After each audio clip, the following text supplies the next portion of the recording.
যোৱা বোৰ্ডবোৰ লগাই দিওঁ তুমি মোক মেছেজ দিলা দিলোঁ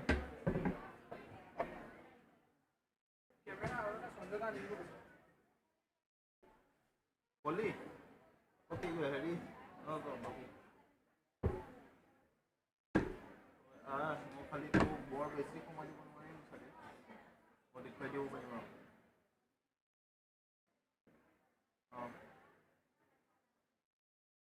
মই কলেজতে আছোঁ লাইভ কৰি আছোঁ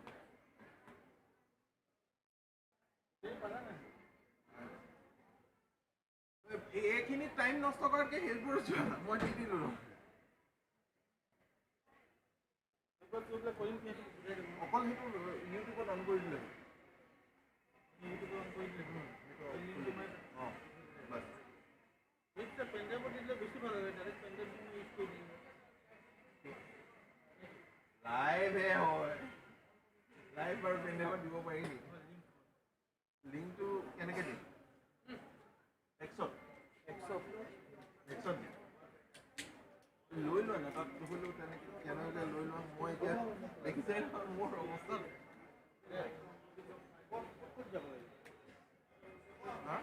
যিমানকেইটা এ আই বৰ্ড আছে চব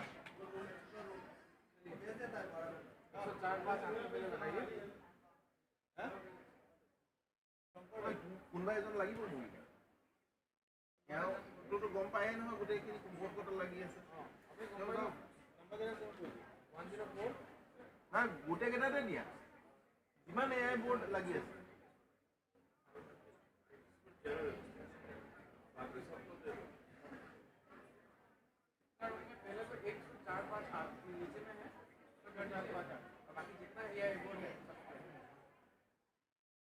बहुत कंफ्यूजन है इतना फर्क है हमको नेटवर्क ठीक करना पर्टिकुलर लिंक पे दिया कि आप पूरा फोन करके रखा मैं दे दिया एक्चुअली ग्रुप में मैं हूँ नहीं इसीलिए वो काम नहीं करेगा आप मुझे मैसेज कीजिए ना मैं अभी दे देता हूँ गूगल में जाना पड़ेगा हाँ रेडी हो गया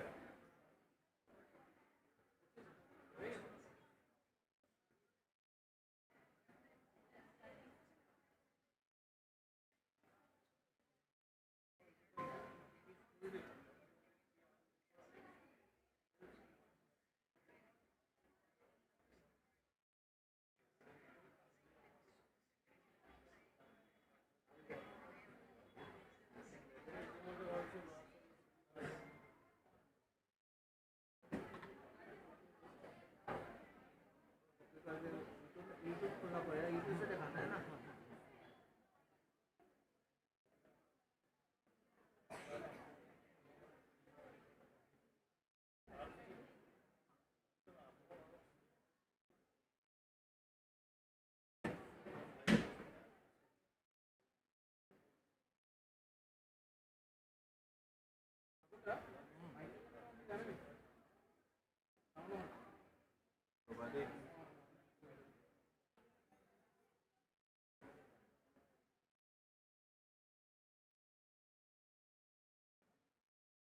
বাইদেউ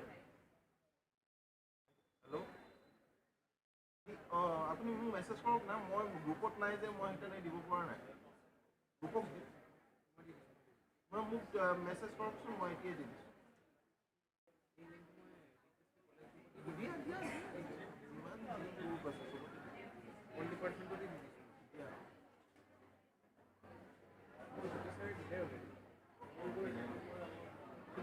দিয়ে দিয়ে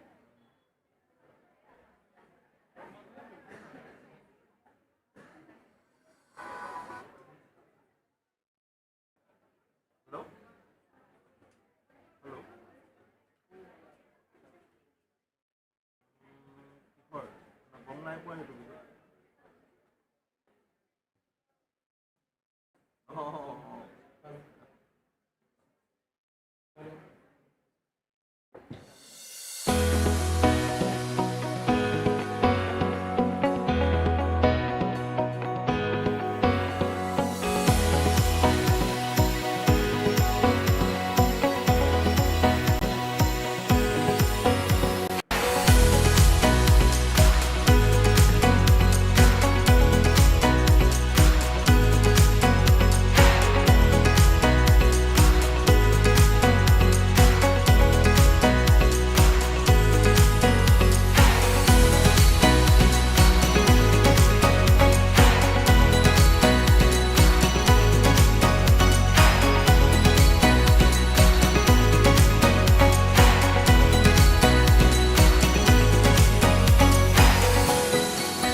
wonderful day.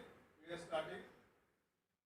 Hope there will be more students this time who will come and speak, not us. Last time on Saturday, we spoke a lot. Today, we will speak and we will listen to you. You have come to Kanoi College, those who are for the first time. How many of you are first time? Today you came, please raise your hands. Quite a number. And this auditorium of Kanoi College is known as Srimanta Sankardev Auditorium. Okay. Is it clear? We have another auditorium which is on the other side. We take it as the left side from the gate. Then that is on the right side. That is, we have got another auditorium that is much bigger than this, over 300 capacity. That is the Lecture Kanoi Auditorium. Then this college, you know, is known as the Kanoi College. So there, the founders, Surajwal, both of brothers, contributed a lot for the development of this college. So it is named after them. It has got a long history of this college. How old is this college? Can anybody tell me? How old is this college? Huh? Kune kobo paribo?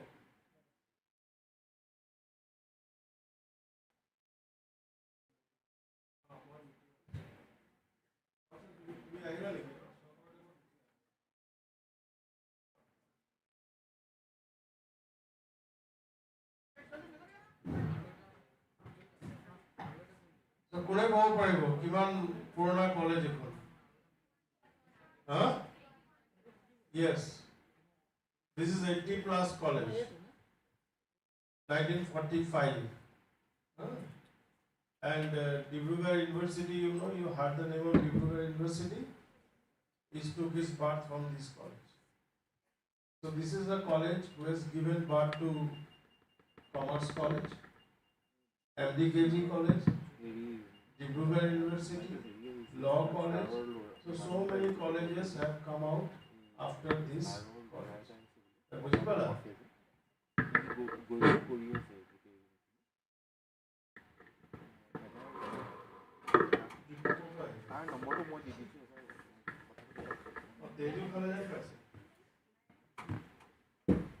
So you আমাৰ ইয়াত কি হ'ল তোমালোকে এটা tradition থকা কলেজত আহিলা যিখনৰ 80 বছৰ বহন কৰাৰ ক্ষমতা যেটো বিল্ডিং আমাৰ ফ্ৰন্টত দেখিছা এইটো বিল্ডিং কোনে ইনগ্ৰেট কৰিছিলে মন কৰিলা ওয়ালত লিখা আছে সব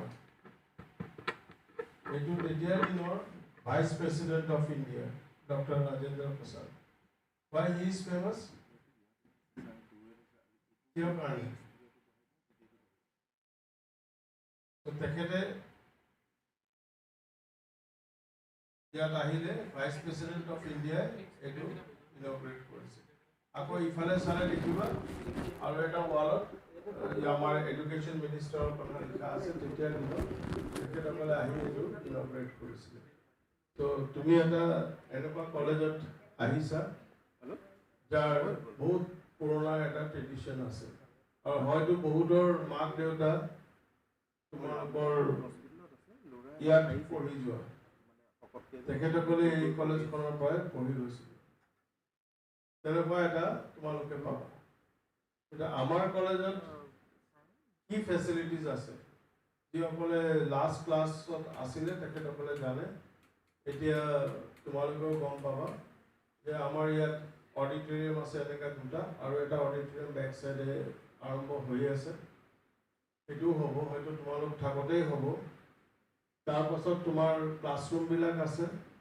এইবিলাক ক্লাছৰুমত আমাৰ বহুত ক্লাছৰুম এসি ক্লাছৰুম আছে তাৰ পিছত আমাৰ কি আছে ফেচিলিটিজ লাইট ফেনটো আছে আৰু আমাৰ কিছুমান ক্লাছত সেন্সৰ লগোৱা আছে সেইকাৰণে আগৰ লাষ্ট ক্লাছত মই কৈছিলো সেন্সৰটো ভয় ৰাখিবা সুইচ বিলাক অন থাকিবলৈ দিবা অফ কৰি নিদিবা লাষ্ট ক্লাছত প্ৰিন্সিপাল ছাৰে কৈছিলে যেতিয়া ছুইচ চবক অফ কৰিবলৈ কওঁ তেতিয়া চবে অন কৰি থৈ যায় আৰু যেতিয়া অন কৰি থ'বলৈ কওঁ এতিয়া চবে অফ কৰি দিয়ে অফ কৰিলে চেন্সাৰটো কাম নকৰে নিজে নিজে তোমালোকৰ এইটো বন্ধ হৈ যাব ভয় খাব নালাগে আৰু তোমালোকে যদি একো মুভমেণ্ট বা এক্টিভিটি নকৰা তেনেহ'লে এইটো নিজে নিজে বন্ধ হৈ যাব তাৰপিছত আমাৰ AI বোৰ্ড এইবিলাক চব আৰ্টিফিচিয়েল ইণ্টেলিজেঞ্চ থকা বোৰ্ড আছে তোমালোকৰ ক্লাছৰুমতো আছে এতিয়া ইংলিছতো কালি এটা নতুন বোৰ্ড লাগি গ'ল নতুন ডিপাৰ্টমেণ্টৰ নতুন বোৰ্ড আহিছে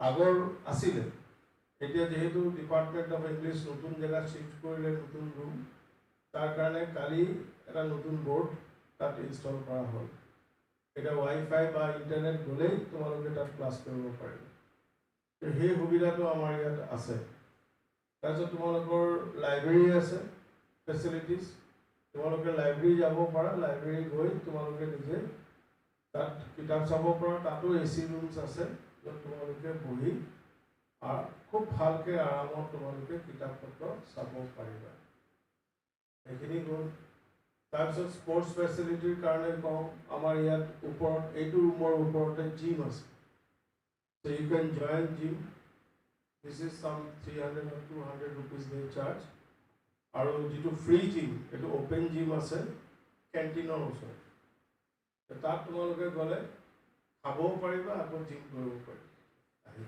আকৌ গৈ খাব পাৰিবা এইকাৰণে তেনেকুৱা ব্যৱস্থা কৰি দিয়া আছে হোষ্টেল ফেচিলিটিজটো আছে we have got boys hostels and girls hostels এটা আছে খেলৰ কাৰণে apart from that we have Aniruddha Sports University in our campus এই ল'ৰা ছোৱালীবিলাকো খেলি থাকে তোমালোকৰ সিহঁতৰ লগত জইন কৰিব পাৰা আৰু বেলেগকেও খেলিব পাৰা যিসকলে খেলৰ কাৰণে ইণ্টাৰেষ্টেড ক্লাছ যিটো হয় সেইবিলাক তোমালোকৰ ডিপাৰ্টমেণ্টত চিলেবাছ ক্লাছ এইবিলাকৰ ডিটেইলছ আলোচনা কৰিম তাতে সব পাবা আমি ইয়াত আজি যিবিলাক আলোচনা কৰিম সেইবিলাক হৈছে ব্ৰডলি আমি আলোচনা কৰিম আৰু আলোচনাৰ ভিতৰত থাকিব মোষ্টলি এতিয়া আমাৰ ওচৰত আহিবা অলৰেডি আছে ৰাতিপুৱাৰ পৰা চব এৰেঞ্জ কৰি আছে doctor Moromi Talukdar she is from the department of anthropology আৰু তেখেতে এতিয়া তোমালোকক এণ্টি ৰেগিঙৰ ওপৰত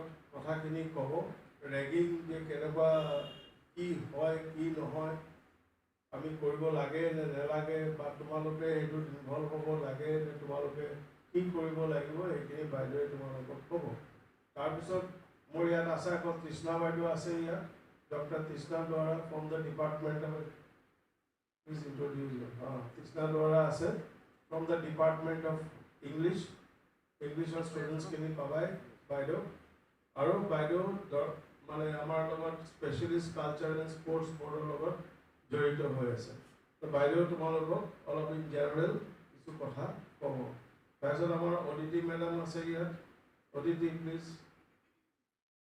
Aditi from the department of English Aditi মেডামে ক্লাছত ক'ব ইয়াতো কয় আচ্ছা ক্লাছত তোমালোকক কথাখিনি ক'ব আৰু বুজাব তাৰপিছত হেনৰিয়েটা মেডাম আছে ডক্টৰ হেনৰিয়েটা হুদা So, madam, ইয়াতো কিবা ক'বা নে সব ক্লাছতে ক'ব ঠিক আছে ক্লাছত ক'ব আৰু মৃগাংক আমাৰ আহিছে from performing arts he is a drama director and খুব ভাল ভাল ড্ৰামা তেখেতে কৰিছে আমাৰ কলেজতো তেখেতে আগতে কৰি গৈছে ইয়াত ফ্ৰম পাৰফৰ্মিং আৰ্টছ এই পাৰফৰ্মিং আৰ্টছৰ এইখিনিতো তোমালোকে যিসকলে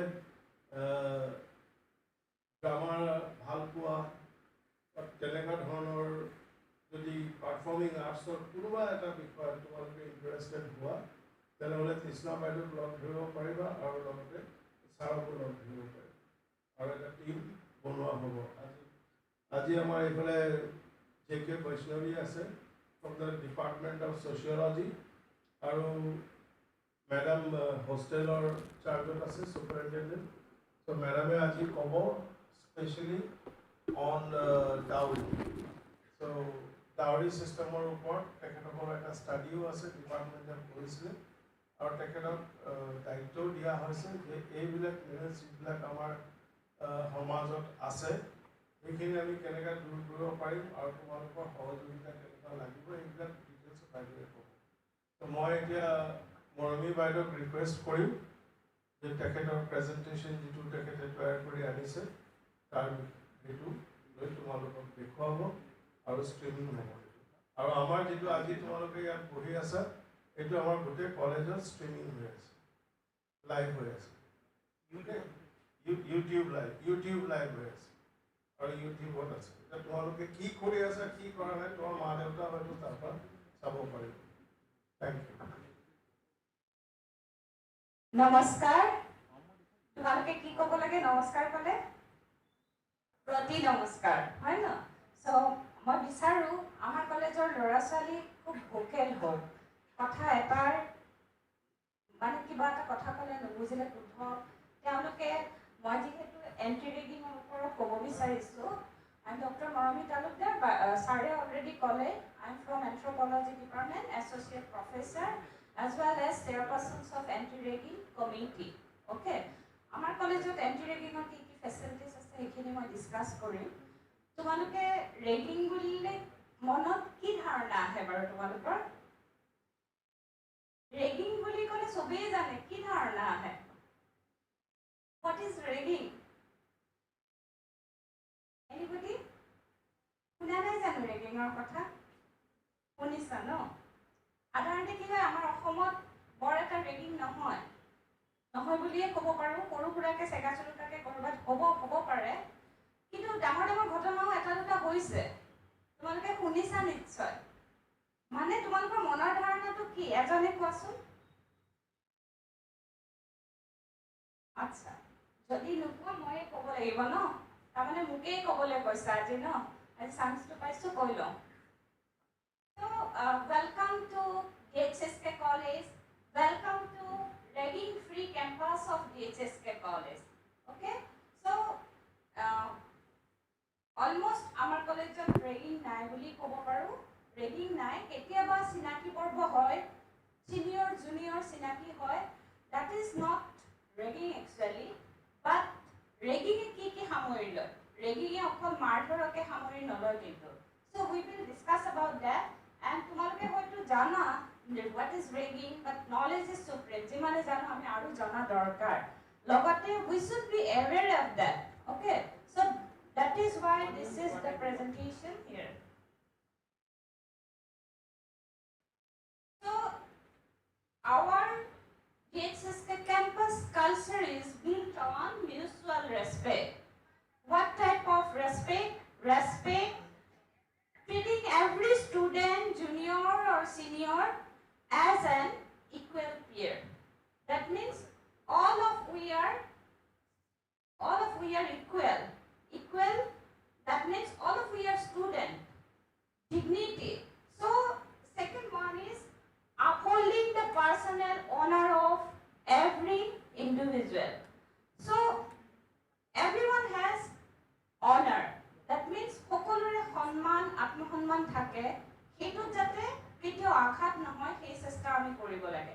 এটা তোমালোকে এনেকে যদিও তোমালোক ফাৰ্ষ্ট সেমিষ্টাৰ আমি প্ৰতিবাৰ আমি কৈ আহিছোঁ, গতিকে তোমালোকে এবছৰ ৰেগিঙৰ বিষয়ে জানিলে আই থিংক তোমালোকে আকৌ জুনিয়ৰক ৰেগিং কৰাৰ কথা নাভাবিবা। তোমালোক যেতিয়া কলেজ কেম্পাছত আহিছা তেতিয়া কি ধুনীয়াকৈ ৱেলকাম কৰিছে, হয় ন? তোমালোকে কোনোবাই পাইছাতো, গিফ্ট দিছে, ফুড দিছে। So it is a very dignified way আৰু আমি যে ইকুৱেল সেইটো প্ৰচেছ আমি কৰিছোঁ। Then equality means ইয়াতে সকলোৱে সমান অধিকাৰত সকলোৱে সমভাৱে পাব আৰু all students have equal rights to gather knowledge, equal rights to participate in the sports, etc. Then friendship. Our college is interested to fostering an inclusive community of support. That means all of we have friendship. Okay, there may be friendship with peer.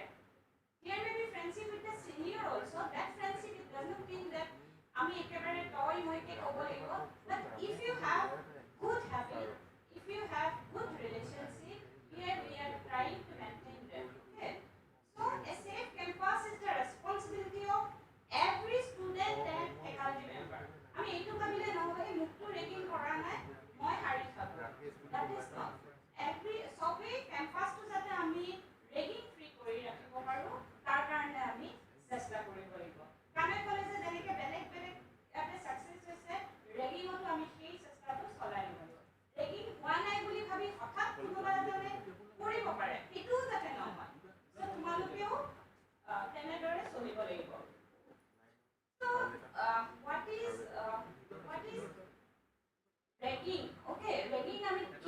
ভাবিব পাৰো so UGC 2019 UGC regulation ওলাইছিলে আৰু UGC regulation on curbing the menace of ragging in higher educational institutions 2009 সেই বস্তুটো it is continuing somehow এটা দুটা change আহিছে কিন্তু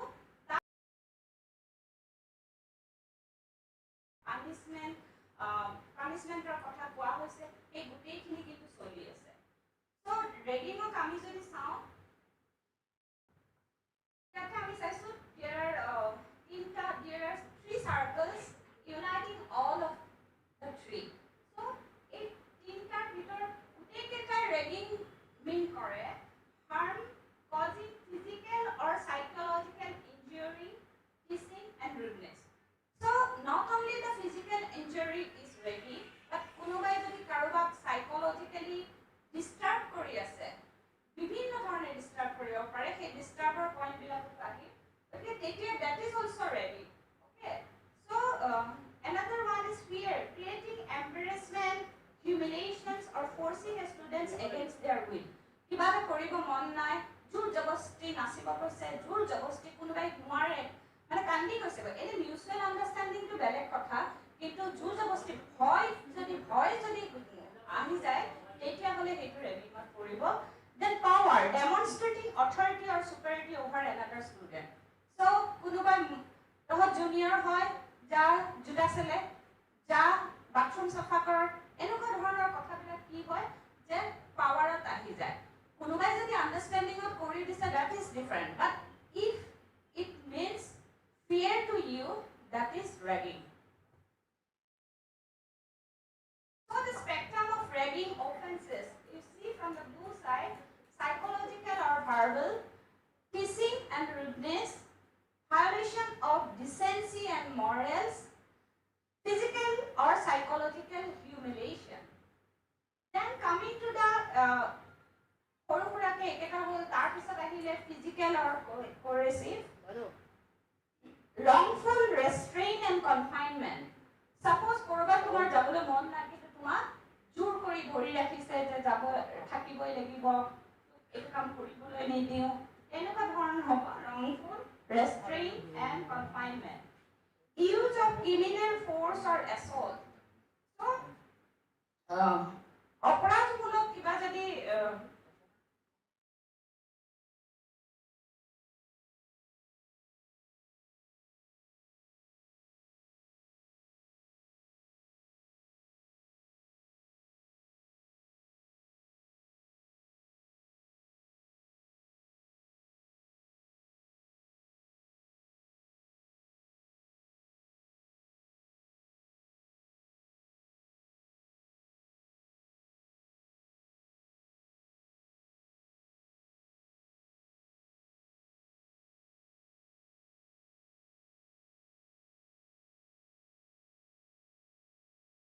বন্ধুটো ঠিক আছে তোৰ ফোনটো বেয়া হ'ল আজি তই এই কামৰ কাৰণে লম মই আছো সেইটো ডিফাৰেন্ট কিন্তু জোৰ কৰি যদি লৈছে সেইটো আকৌ আহিব ৰেগিঙতে পৰে সো ক্ৰিমিনাল ট্ৰেসপাস ক্ৰিমিনাল কনস্পিৰেসি কিবা এটা কৰিবলৈ কনস্পিৰেসি কৰে যদি যে মানে আমি এইটো কৰিম অপৰাধমূলক ভাবেও যদি কৰিবলৈ চিন্তা চৰ্চাও কৰে গম পোৱা যায় সেইটো ৰেগিঙত পৰিব আনলফুল এসেম্বলি একগোট হয় যদি একগোট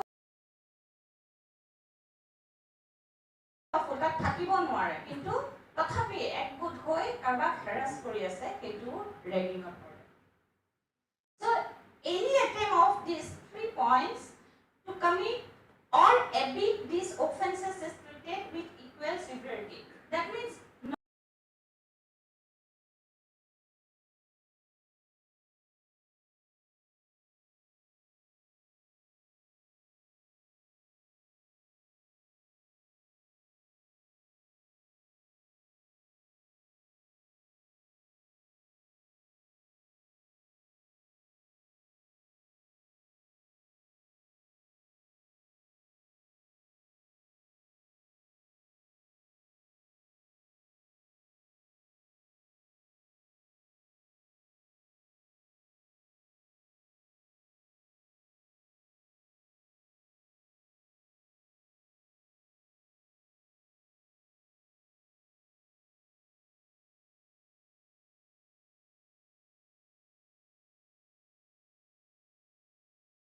কৰিব নোৱাৰাকৈ certificate দিব পাৰে so such type of certificate that you will not able to join any institution educational institution then second one financial penalty occur from 25,000 to 1 lakh etc then privilege revocation withdrawing scholarship if you are getting some kind of scholarship then that can be withdrawn and postal expulsion etc so ebilakot join koribo noarar byabostha koribo pare college then academic loss that is academic loss is very important as well as other what you are thinking that I will be a good person, I will perform in Kanoi College, I will join youth festival, everything is in the queue of destroying if you do rape. Okay. Then academic loss suspension from classes, class or 7 din, 10 din, 15 din, eta semester porjonto class koribo nidibo pare. Then withholding results out kori nidibo pare. Then debarring from exams diboloi ba porikha diboloi permission nidibo pare. So this is a very important points you have to know, all of you have to know. So ketiaba jodi detect na hoy that one person, one individual is doing ragging or involving ragging, then collective punishments can be also given. Jodi eta groupot asa, groupot tumi nirab dorkok, silently tumi sai asa baki ketai ragging kori ase, that is also you are also responsible. Tumako kintu ei collective groupot dhora hobo. Tumak mane june koribo, moi tak koisu tumi tuma boli koa nai, okay? So ei kotha bilak jana uchi. So college aru ki koribo pare criminal liabilities ba besi jodi hoi jay harassment college ba UGC kenuka step lobo pare ba with the college bole para nai tetia hole immediate FIR dibo pare serious case triggers immediate registration of a first information report korar loge loge kintu FIR loi lobo then police intervention full police investigation will be at the campus and everyone will be searched june hey group to rasile then prosecution criminal prosecution under applicable national law mote jiketa ase heketa kora hobo prosecution then incarceration imprisonment and criminal fine jailu hobo pare soma jail hobo pare ba penalty hobo pare so zero tolerance means college of zero tolerance amar ase ami ragging okono hobole didiu ba zero ragging campus but it does not mean institution rules cannot protect you from criminal law jodi konobai besi harassment loi jay criminal law develop fosar chance to besi so what you have to do your role in a safe campus so now your role so refuse never participate in or encourage ragging suppose tumalokor konoba ejon senior logot bhal tumalokor help loi junior ejonok ragging kori ase then also you have to refuse that I will not go ঠিক আছে বা tumalok jetia senior hoba kekiao tumaloke no koriba refuse koriba lagibo then respect treat all peers junior senior sobake equally respect koriba lage respect mane okol bori dori kaam kora nohoy ঠিক আছে respect mane tumaloke সকলোকে ভাল ব্যৱহাৰ কৰা ভাল দৰে কথা কোৱা কোনোবাই কিবা এটা কলে কাণ পাতি শুনা আৰু তাক তোমাকে ইটো ভাবিও নাথাকিবা যে ইটো ৰেগিং হয় ৰেগিং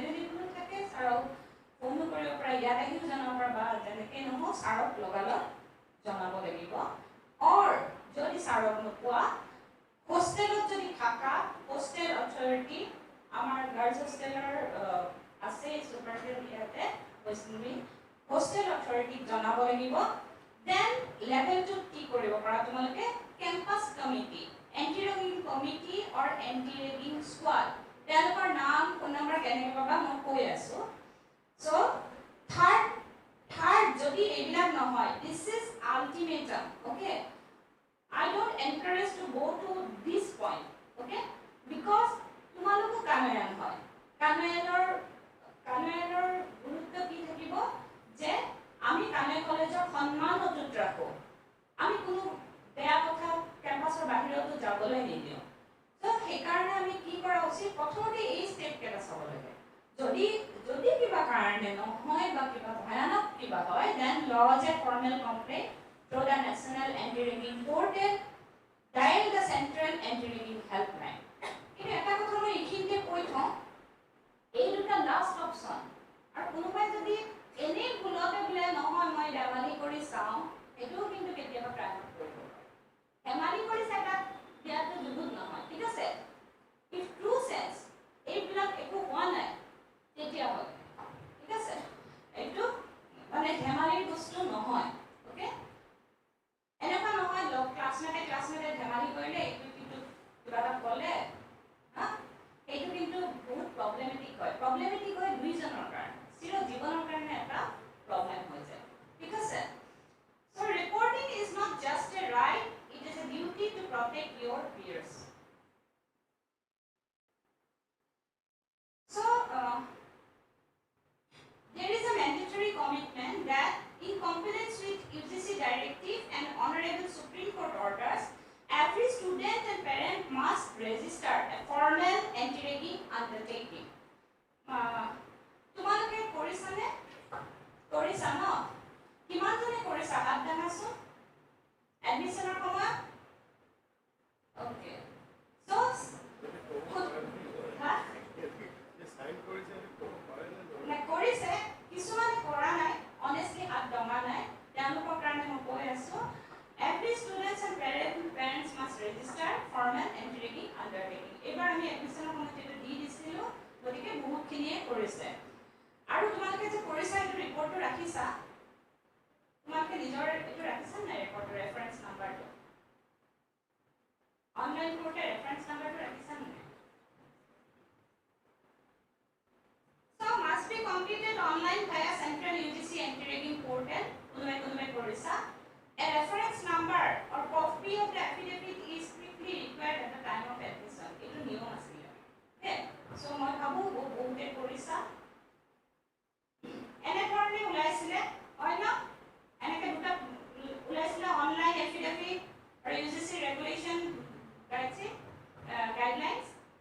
Ene dhorone ulaisile এনে ধৰণে ফিল আপ কৰিবলগীয়া হৈছিলে যদি কোনোবাই কৰা নাই you can take a photo এনে ধৰণে বা তোমালোকে গম পাই থাকিবা কি কৰিব লাগিব কৰি গৈ থাকিলে চ' এনেকে ৰেফাৰেন্স নম্বৰ এটা আহে চ' এইটো all details carefully submit the form you will receive a confirmation email containing a unique reference number পাইছিলানে so it is actually reference number and provide it to DHSK college at the time of admission.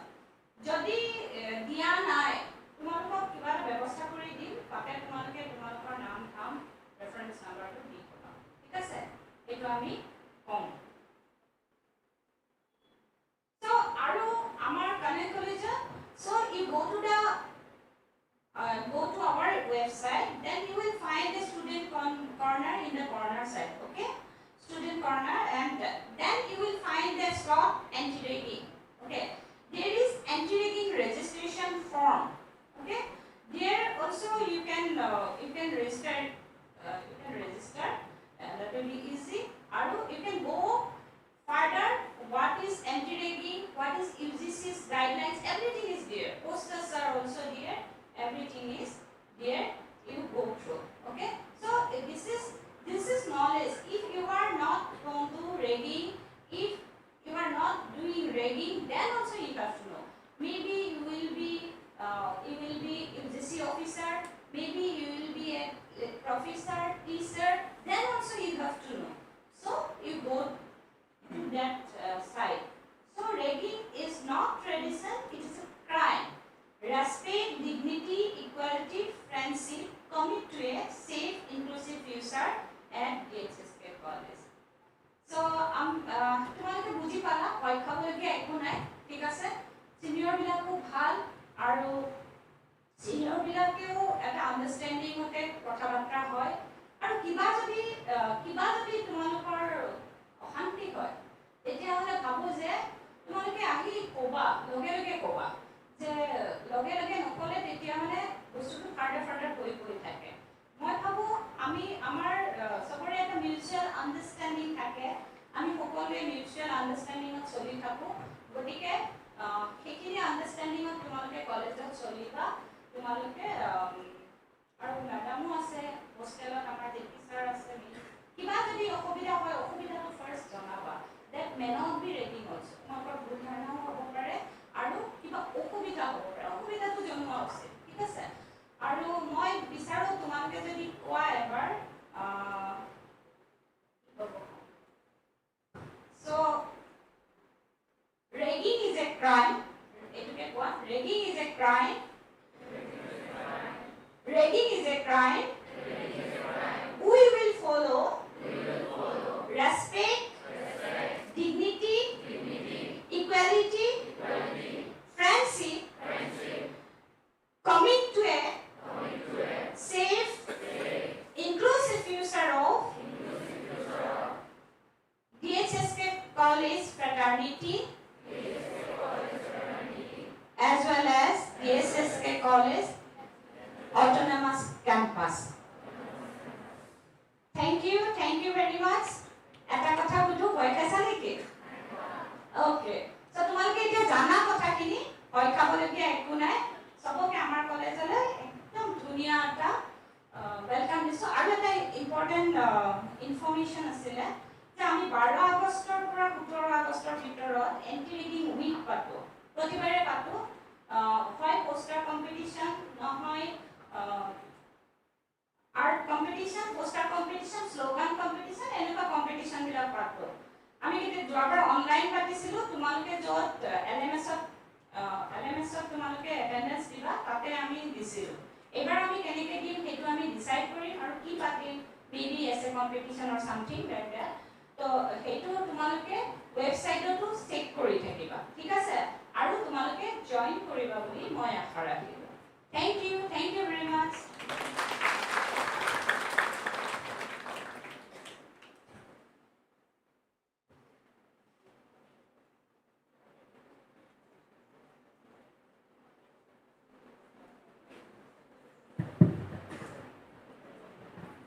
ইমানদি তোমালোকে শুনিলা ৰেগিঙৰ বিষয়ে so আমাৰ campus is a ragging free campus আমি চেষ্টা কৰোঁ যে কোনো ধৰণৰ যাতে ৰেগিং তোমালোকৰ লগত নহয় আৰু তোমালোকে আমাৰ লগত কোঅপাৰেট কৰিব লাগিব যদি মেডামে কৈছে যে যদি তোমালোকে তেনেকৈ কিবা এটা দেখা বা ফিল কৰা তোমালোকে যদি হোষ্টেলত থাকা হোষ্টেল সুপাৰিনটেণ্ডেণ্টক ইমিডিয়েটলি জনাবা যদি তাত কিবা দিগদাৰ পাইছা তেতিয়া আমি এবাৰ কৈছোঁ যে তোমালোকে ডিপাৰ্টমেণ্টৰ যেতিয়া আহিবা ডিপাৰ্টমেণ্টৰ হেডক ক'বা তোমালোকৰ লেয়াৰবিলাক চোৱা কিমান সুবিধাবিলাক আছে ডিপাৰ্টমেণ্টৰ হেডক ক'ব পাৰা টিচাৰক ক'ব পাৰা বা আমাৰ ডিপাৰ্টমেণ্টবিলাকৰ যিটো তোমালোকৰ মেণ্টি ছিষ্টেম থাকিব একোজন টিচাৰৰ লগত তোমালোকৰ 4-5 জন বা 10 জন ষ্টুডেণ্ট থাকিব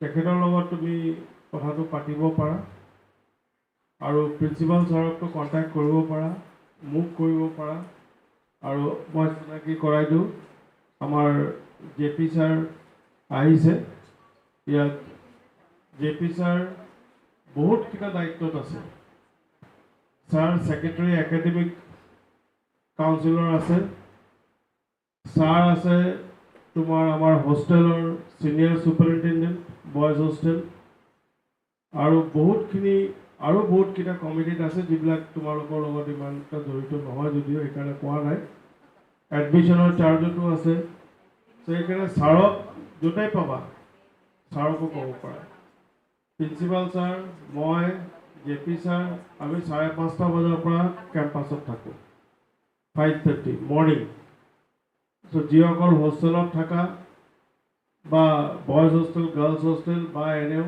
আমাক সেইটো সময়ত তুমি ফ্ৰীলি লগ পাব পাৰা একো বাধা নাই তোমালোকৰ যদি কিবা অসুবিধা হয় you can always come to us ত' এইখিনি ক'লোঁ just to prevent you from ragging আৰু যাতে তোমালোকে এইকেইদিন ভয়ৰ বাতাবৰণটো যাতে তোমালোকৰ মাজত নাথাকে তোমালোকৰ এইটো কনফিডেন্স থাকে ঠিক আছে হৈছে না এতিয়া you have to feel that you are confident কথা এটা তোমালোকে যেতিয়া ৱেবছাইটত এন্টি ৰেগিং স্লটটো চাবা তাত মই কৈছোঁ পোষ্টাৰ এইবিলাক আছে তাতে এন্টি ৰেগিঙৰ চেয়াৰপাৰ্চনৰ ফোন নম্বৰ এইবিলাক চব দিয়া আছে স্কুৱাড ঠিক আছে যদি কিবা আৰু ছাৰে কোৱাৰ নিচিনা চবতছে ইজি উপায় ডিপাৰ্টমেণ্টত ক'লে সেইখিনি আমি কথা আকৌ পাতিব পাৰোঁ ঠিক আছে এনেকুৱা হ'ব নালাগে নহ'ব বুলি আশা কৰিছোঁ তথাপিও we are vigilant আমি কালি ৰাতিও হোষ্টেল সাৰপ্ৰাইজ ভিজিট দিছোঁ আমি এনেকা গৈ আছোঁ বিভিন্ন জেগাত আমাৰ স্কোৱাড ঘূৰি থাকিব আমাৰ চিচিটিভি কেমেৰা সব অন কৰা আছে এতিয়া ক'ৰবাত যদি কিবা ঘটনা হয় আমি ইমিডিয়েটলি আমি গম পাম যে ক'ত কি হৈছে আৰু তোমালোকে এটা চেষ্টা কৰিবা চিচিটিভি কেমেৰাবিলাক ক'ত আছে চাই ল'বা যদি কোনোবাই তেনেকৈ কিবা কৈ থাকে তোমালোকে you bring him closer to the CCTV camera তেতিয়া তোমালোকৰ কাৰণে সুবিধা হ'ব এইটো মই এটা প্ৰটেকশ্যনৰ বিষয়ে কৈছোঁ কেনেকুৱা হয় আৰু ৰেগিংটো এনেকুৱা হৈছে নহয় বিভিন্ন মাত্ৰাত গুচি যায় তো এইটো তুমি ধৰিব পাৰিবও লাগিব আৰু যাতে আমি বিচাৰোঁ যাতে আমাৰ কেম্পাছৰ বাহিৰত নাযায় আমি সব আছোঁ তোমালোকৰ লগত আৰু যাতে এইটো তোমালোকে খুব আৰামত খুব আনন্দৰে তোমালোকে ক্লাছবোৰ কৰিব পাৰিবা আৰু কাৰোবাৰ কিবা ক'ব লগা আছে নেকি এনিথিং Saturday ইণ্ডাকশ্যনত কিছু আছিলে কিছু নাছিলে সেইটো এটা আমি এইটো কৰিলোঁ এতিয়া কাকুল বেজবৰুৱা আমাৰ তেখেতে আমাৰ গোটেই IT চেক্টৰটো চাই আমাৰ নেট প্লাছ আমাৰ যিটো ৱেবছাইট গোটেইটো তেখেতে চাই থাকে গোটেই আপলোড হয় তো তেখেতে তোমালোকৰ লগত অলপ বাৰ্তালাপ কৰিব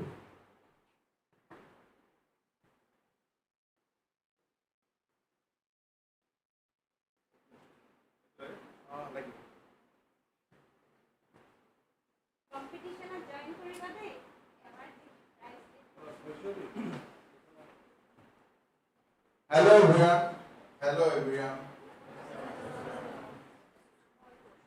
তোমালোকৰ এইখন কলেজ সাৰে যিমানখিনি গ'লে সেইখিনিতো হয় প্লাছ আমি ডিজিটেলি বহুত বেছি আগবঢ়া বহুতখিনি কাম আমি ডিজিটেলি ফাৰ্ষ্ট টাইম কৰিছোঁ বহুতখিনি কাম আমাৰ ডিজিটেলিয়ে হয় আমাৰ অফিচতো ডিজিটেল পেপাৰ ফ্ৰী অফিচ হয় তোমালোকৰ এটেণ্ডেঞ্চ তোমালোকৰ ডিজিটেল হয় তো তোমালোকে কেনেকেনো এটেণ্ডেঞ্চ দিবা কেনেকেনো আমাৰ ৱেবছাইটটো খুলিবা কি কৰিবা সেইখিনি সৰুকৈ মই দুষাৰ ক'ব বিচাৰিছোঁ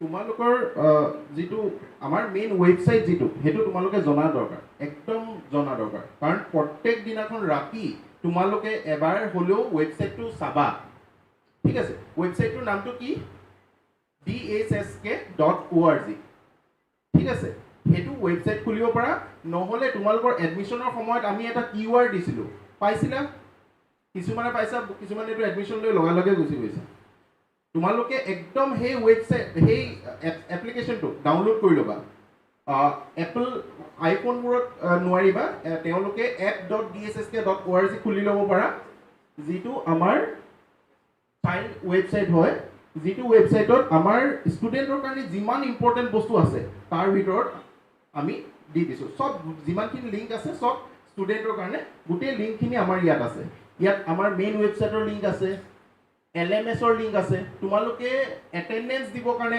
LMSলৈ যাব লাগিব ষ্টাডি মেটেৰিয়েলৰ কাৰণে ইয়াতে ডাইৰেক্ট আছে, নহ'লে তোমালোকে ৱেবছাইটতো যাব পাৰা। নটিচ বৰ্ড আছে, ইয়াতে তোমালোকে নটিচ খুলিব পাৰিবা। আমাৰ এক্টিভিটি থাকে, কলেজৰ বহুত কিবা কিবি এক্টিভিটি চলি থাকে, সেইখিনি এক্টিভিটি তলতে স্ক্ৰলিং হৈ থাকিব। ইলেকশ্যন, তোমালোকৰ ইলেকশ্যনটো ষ্টুডেণ্ট ইউনিয়নৰ ইলেকশ্যনটো ডিজিটেল হ'ব। তোমালোকে ঘৰত বহি, ইয়ালৈ কলেজলৈ আহিবই নালাগে, ঘৰত বহি তোমালোকে OTP দি পালেই তোমালোকে এটা ইলেকশ্যনটো খেলিব পাৰিবা, ভোট দিব পাৰিবা। ঠিক আছে, ইয়াৰ পাছত এডমিশ্যনৰ পেজখনলৈ যাবলৈ, এডমিশ্যনৰ ৰিচিপ্ট তোমালোকে বহুতে সুধিছিলা যে এডমিশ্যনৰ ৰিচিপ্ট পোৱা নাই, সেইখিনি কেনেকৈ পাম। তো এডমিশ্যনৰ ৰিচিপ্টৰ কাৰণে আমাৰ যিটো এডমিশ্যন পৰ্টেল হয়, সেইটো পৰ্টেলৰ লিংকো ইয়াত দিয়া আছে। আমাৰ গছ কিছুমান আছে, হেৰি হাৰ্বেৰিয়াম, হেৰি বটানী ডিপাৰ্টমেণ্টৰ বটানী ডিপাৰ্টমেণ্টৰ হাৰ্বেৰিয়াম আছে, হাৰ্বেৰিয়ামৰ এটা এক্সট্ৰা ৱেবছাইট এটা আছে, প্লান্ট স্পেচিছ। তো ইয়াতো গছৰ বিষয়ে তাত জানিব পাৰিবা। এণ্টি ৰেগিং, বাইদেৱে যিটো কথা কৈ গৈছিলে যে এণ্টি ৰেগিঙৰ কাৰণে এটা লিংক দিছিলে নহয়, সেই লিংকলৈ নগ'লেও হ'ব, তোমালোকে অকল ৱেবছাইট যিটো মই এপটোৰ কথা কৈছোঁ, app.dhsk.org বা DHSK কলেজ বুলি গুগল প্লে ষ্ট'ৰত তোমালোকে চাৰ্চ কৰিব পাৰা। ঠিক আছে, সেইটো ডাউনলোড কৰি ল'বা। সেইটো তাতে তোমালোকে এই পেজখন পাবা, এই পেজখনতে তোমালোকে এণ্টি ৰেগিং বুলি পাবা। ইয়াতে যেতিয়া ক্লিক কৰিবা তেতিয়া এণ্টি ৰেগিঙৰ আমাৰ কলেজৰ ৱেবছাইটটো খুলিব, ক'ত ৰেজিষ্ট্ৰেশ্যন কৰিব লাগে, কম্পিটিশ্যন হ'লে আমাৰ ইয়াত ফটো চটো এক্টিভিটিখিনি আহি যায়, ভিডিঅ' আছে ইয়াত তোমালোকে চাব পাৰা video'. UGC anti ragging cell, তাত ডাইৰেক্টলি UGCৰ যিটো ছাইট হয় তালৈ যাব পাৰিবা। তো এণ্টি ৰেগিঙৰ বিষয়েও তোমালোকে এইটো ছাইটতে পাবা। এক্সাম ৰিলেটেড বস্তুখিনিও ইয়াতে পাবা। আইটেপ, আমাৰ ইয়াত আইটেপ বেলেগ এটা ছেকশ্যন খুলিছে, তো সেইটো বিষয়েও ইনফৰমেশ্যনখিনি এই আইটেপৰ যিটো ছাইট হয় সেইটো ইয়াত লিংক আপ কৰি থোৱা আছে। কিছুমান বস্তু ডাউনলোড কৰিব লাগে তোমালোকে, যে চাৰ্টিফিকেট এখন লাগে, সেইখন চাৰ্টিফিকেটখন অনলাইন প্ৰিণ্ট কৰি অনলাইনত পাবা, সেই ইয়াতে ডাউনলোডৰ অপশ্যনটোতে পাবা। সেইখন ডাউনলোড কৰি ল'লা, বা আণ্ডাৰটেকিং কিবা আছে ডাউনলোড কৰি ল'লা, তো এইটো ইয়াতেই ডাউনলোড কৰি ল'ব পাৰিবা। ফিডবেকো ইয়াত তেনেকৈ দিব পাৰিবা। আমি বহুতখিনি বস্তু এতিয়া নতুনকৈ বনাই আছোঁ, বহুতখিনি বস্তু তোমালোকৰ LMSৰ ভিতৰতে পাবা।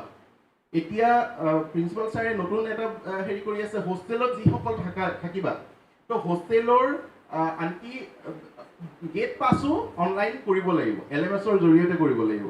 সেইটো অলৰেডি আমাৰ ইমপ্লিমেণ্ট হৈ গৈছে, খালি অকল অফিচিয়েল ৱৰ্ক কিছুমান আছে, সেইটো হৈ গ'লেও গেট পাছ কিন্তু আমাৰ অনলাইনৰ থ্ৰুদিহে হ'ব।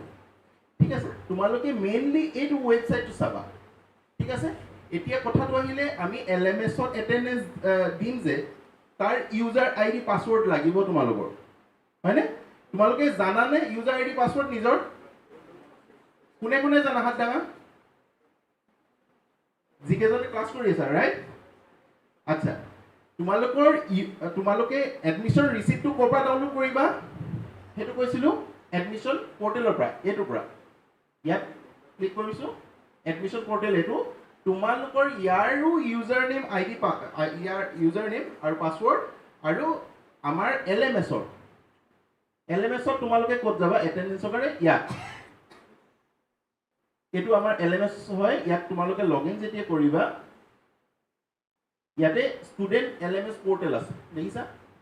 বৰ্ডত চোৱা, ষ্টুডেণ্ট LMS পৰ্টেল। তো ষ্টুডেণ্ট LMS পৰ্টেলটোত ক্লিক কৰিলে ইয়াতো যিটো ID পাছৱৰ্ড ওলায়, এই দুইটা আমি এতিয়া সদ্যহতে ডিফল্টলি তোমালোকে যিখন ফৰ্মত এডমিশ্যন লৈছিলা সেই ফৰ্ম নাম্বাৰটো হ'ল ইউজাৰ ID। গম পাইছানে? যিখন ফৰ্মত এডমিশ্যন লৈছিলা, সমৰ্থ ফৰ্ম এখন আছে তোমালোকৰ ওচৰত আছে, তোমালোকে সমৰ্থ পৰ্টেলৰ ID পাছৱৰ্ড জানা সকলোৱে, সেই তাতে তোমালোকে লাগিলে লগইন কৰি ল'বা। যিখন ফৰ্মত তোমালোকৰ গ্ৰাণ্ট হৈছে, এডমিশ্যনটো গ্ৰাণ্ট হৈছে, সেই ফৰ্মখনৰ যিটো ফৰ্ম নম্বৰ হয়, 33 দি পালে হ'ব পাৰে, 8 দি পালে হ'ব পাৰে, 2 দি পালে ষ্টাৰ্ট হ'ব পাৰে, সেই ফৰ্ম নম্বৰটো তোমালোকৰ ইউজাৰ নেম একদম মনত ৰাখিবা। ঠিক আছে, পাছৱৰ্ডটো হ'ল তোমালোকৰ ৰেজিষ্টাৰ্ড, যিখন ফৰ্মত তোমালোকে নিজে ফোন নম্বৰ এটা দিছিলা, লাগিলে সেইটো তোমালোকৰ মাৰে দিয়া বা বেলেগে কোনোবাই দি দিছে, দাদাই দি দিছে, সেই ফোন নম্বৰটো কিন্তু তোমালোকৰ পাছৱৰ্ড হয়। ঠিক আছে, কি কলো তোমালোকৰ যিখন ফৰ্মত তোমালোকে এডমিশন লৈছা যিটো সাবজেক্টত এডমিশন লৈছা সেইখন যিখন ফৰ্ম হয় সেই ফৰ্মখনৰ কিন্তু ফৰ্ম নাম্বাৰটো তোমালোকৰ ইউজাৰ আইডি আৰু পাছৱৰ্ড হল তোমালোকৰ ফোন নাম্বাৰ নিজৰ নিজৰ ৰেজিষ্টাৰ্ড যিখন ফোন নাম্বাৰ দিছা হেতু হল তোমালোকৰ পাছৱৰ্ড মনত থাকিব তোমালোকে ডে 1 ৰ পৰা হেতু মনত থাকিব এটো কাৰণে লাগিব কাৰণ আমি এডমিশনৰ সময়ত কৈ দিছিলো বহুতে ৰিসিপ্ট উলিয়াইছে ষ্টুডেন্টে এই বস্তুটো এটো কাৰণে দৰকাৰ কাৰণ তোমালোকে এটেন্ডেন্স নহবা দিবই নোৱাৰিবা without your id password you cannot log in your portal right বহুতে কৰিছে তোমালোকে এবাৰ লগ ইন হৈ যাব পাছত তোমালোকে পাছৱৰ্ড চেঞ্জ কৰি ল'ব পাৰিবা আৰু এটা কথা যদি কোনোবাই হে কোনো নাজানা তোমালোকে নিজৰ নিজৰ ডিপাৰ্টমেন্টৰ এইচঅডি হক বা যিকোনো ফেকাল্টি আমাৰ ছাৰ বাইদেউ সকলক সুধিবা তেওঁলোকে নিজেই ষ্টুডেন্ট ইনফৰমেশনত গৈ পালে ষ্টুডেন্টৰ ডিটেইলছটো চাব পাৰে ঠিক আছে তেওঁলোকৰ পৰাও আইডি পাছৱৰ্ডটো লৈ ল'ব পাৰিবা বহুতৰ এটা ডাঙৰ এটা প্ৰবলেম হয় যে ষ্টুডেন্টে এডমিশন লৈছে এখন ফৰ্মত আৰু তেওঁলোকে পাছৱৰ্ড বা আইডি মাৰি আছে বেলেগ এখন ফৰ্মত কাৰণ এখনটো তোমালোকে ফৰ্ম ফিল আপ কৰা নাই কৰিছাটো এখনতকৈ বেছিকে তো তোমালোকে এডমিশন যিখন লৈছা সেইখন থাকি যায় আৰু যিখন তোমালোকে এডমিশন লোৱা নাই সেইখনৰ ফৰ্ম ইউজাৰ আইডি আৰু পাছৱৰ্ড মাৰি থাকা এটো ইভেন একদম লাষ্ট সেমিষ্টাৰলৈকে আমাৰ হেতু ডাঙৰ ইস্যু হৈ যায় যে হেৰি আমাৰ এডমিশন ল'ব পৰা নাই টেক এডমিশনৰ অপচন অহা নাই তো এটো অকল এটা কাৰণে হয় তোমালোকে একচুৱেল যিখন ফৰ্ম হয়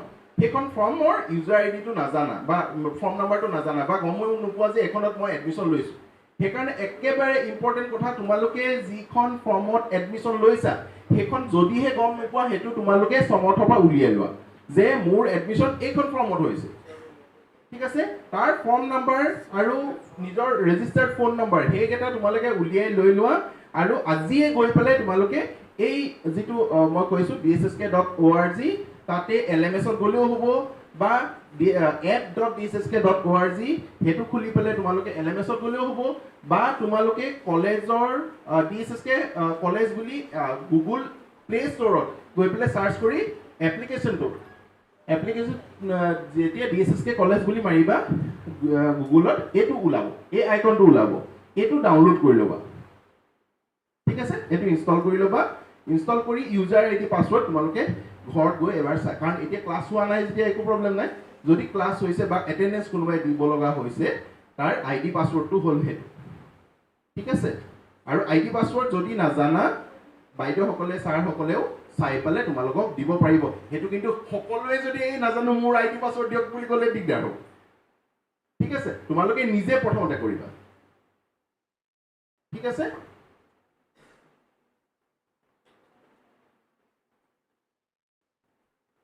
আচ্ছা আৰু কিছুমান কথা আমাৰ বাইদেউ কৈছে যে তোমালোকৰ ৰেগিঙৰ কি হলে কি কৰিব পাৰিবা কাক জনাব পাৰিবা আমাৰ ইয়াত ডিজিটেল গ্ৰিভেন্স সেলও আছে তোমালোকে এবাৰ খুচৰি চাবা আমাৰ ওয়েবসাইটত ডিজিটেল গ্ৰিভেন্স সেলও আছে তাতো তোমালোকে কমপ্লেইন দিব পাৰা আমাৰ বাইদেউ ছাৰ সকলে সেইখিনি চাব চাই পেলাই তোমাৰ লগত কন্টাক্ট কৰি পেলাই হেতু ৰিজলভ কৰিব ঠিক আছে ফিডবেক আছে ফিডবেক তোমালোকে দিব পাৰিবা অফিসতো এতিয়া আমাৰ ফিডবেকৰ কাৰণে কি ওলাব ওলাব কিবা যদি তোমালোকে অসুবিধা পাইছা তাতো তোমালোকে ৰেটিং দিব পাৰা বা যদি কিবা আৰু এডভাইস দিব বিচাৰা তাতো তোমালোকে নোট এটা দিব পাৰা ঠিক আছে আৰু যদি কিবা আইটি ৰিলেটেড কিবা যদি ইস্যু হয় মোৰ নাম্বাৰটো তোমালোকে এলএমএছৰ তাতে পাবা হেল্প ডেস্কতো পাবা টেকনিক্যালৰ যদি কিবা ইস্যু হয় মোক কল কৰিব পাৰিবা যদি ফোন নুঠাও মেছেজ এটা ড্ৰপ কৰি দিবা ঠিক আছে ঠিক আছে ৰে বুজি পালানে ঠিক আছে thank U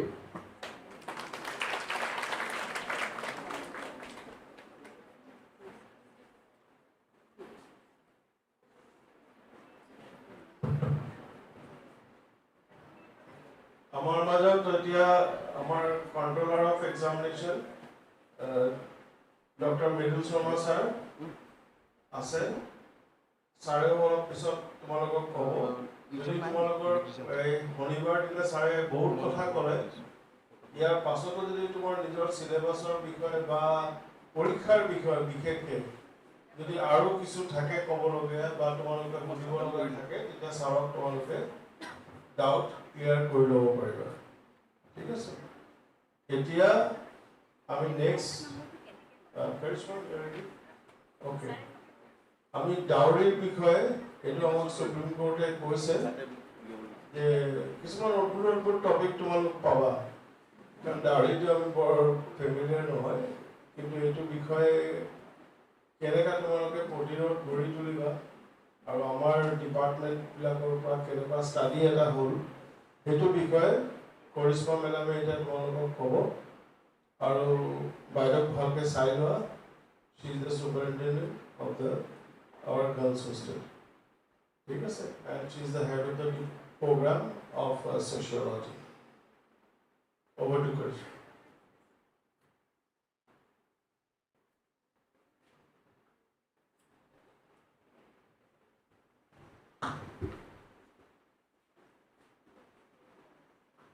A very good morning to all.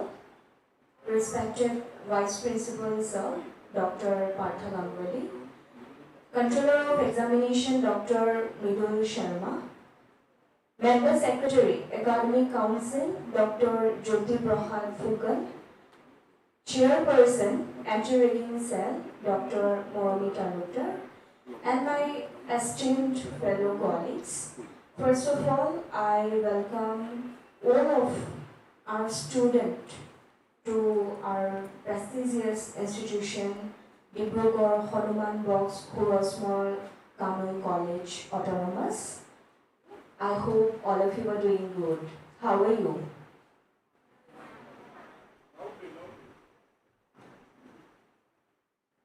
Okay, so as a part of academic curriculum and induction program, today, on behalf of DHSK College, I am going to present talk, or you can say awareness information regarding dowry.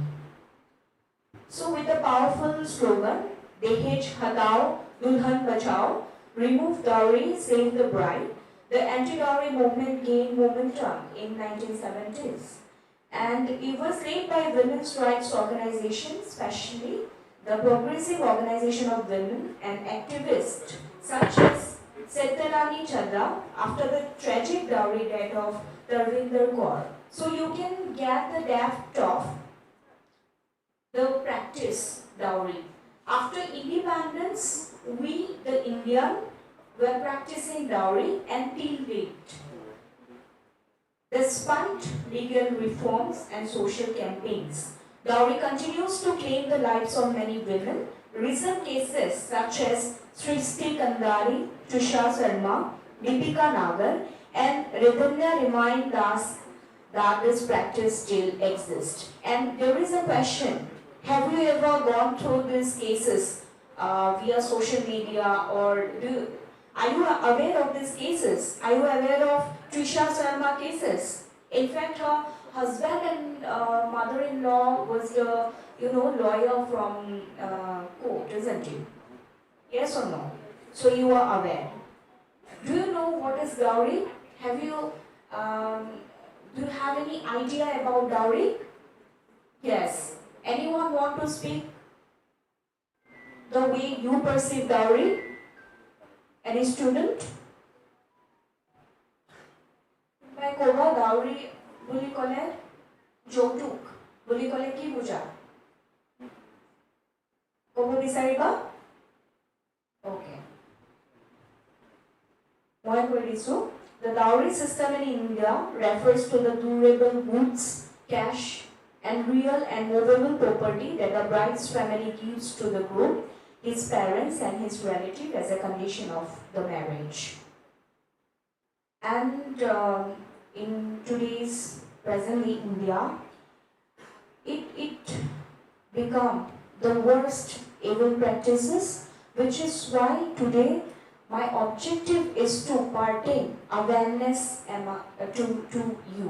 Okay, that this dowry related crimes include dowry death, bride burning, poisoning, hanging, abatement to suicide, physical violence, mental cruelty, And you know, this cases got worse in recent days. As I have already mentioned you the example, tumaloke jodi swa over the internet, you will get the idea how worsen it become.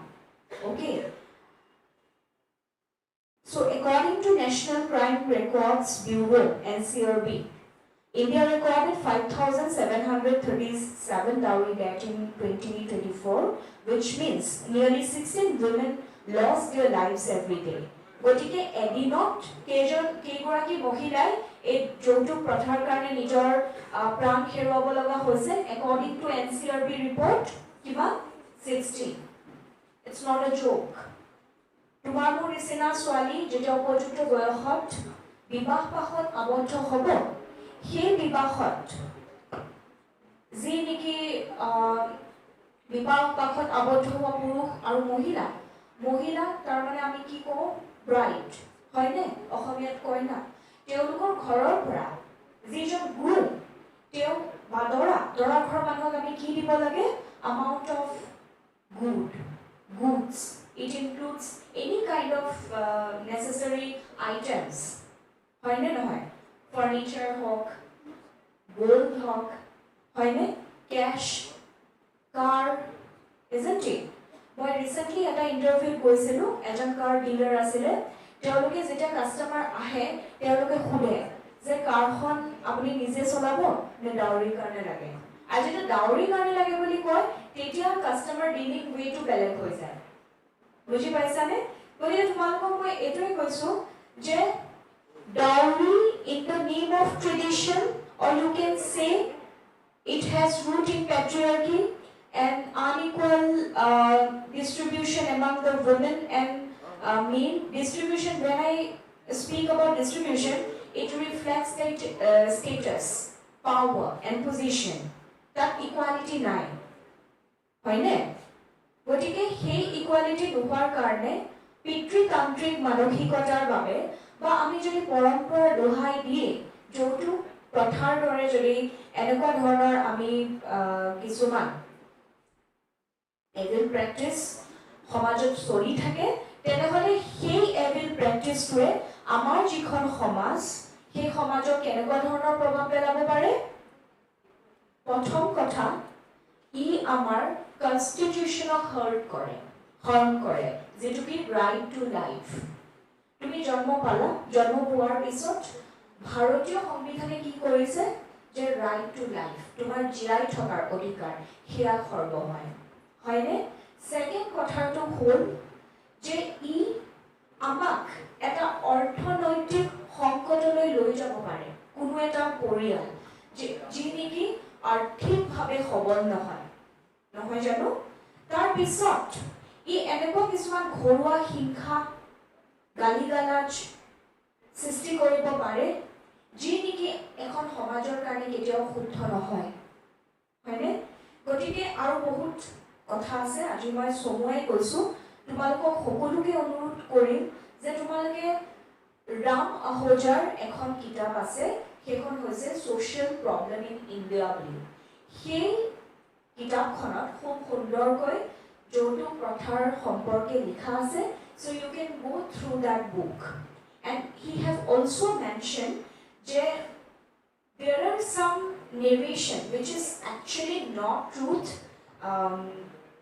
in practical world or you can say in social reality হয়নে তোমালোকক মই এটা কথা শুনিছো যেনেকে মই কলো যে এই যে যৌতুক প্ৰথা এই প্ৰথাটো কিহৰ বাবে হয় পিতৃতান্ত্ৰিক মানসিকতাৰ বাবে হয়নে কাৰণ we consider women as a weak gender হয়নে কাৰণ আমাৰ ভাৰতবৰ্ষত আগতে কি বুলি কৈছিল স্ত্ৰীধন যৌতুক বুলি কোৱা নাছিলে স্ত্ৰীধন বুলি কৈছিলে আৰু সেই স্ত্ৰীধনটো কিয় দিয়া হৈছিলে কাৰণ there were more evil practices that exist within the society আমি যেটা যৌতুক প্ৰথাৰ কথা কওঁ তেতিয়া আমি সতী প্ৰথাৰ কথা ক'ব লাগিব সতীৰ যি প্ৰথা আছিলে হিয়া ক'ব লাগিব আমি যেতিয়া যৌতুক প্ৰথাৰ কথা কওঁ তেতিয়া আমি there was a prohibition among the widow remarriage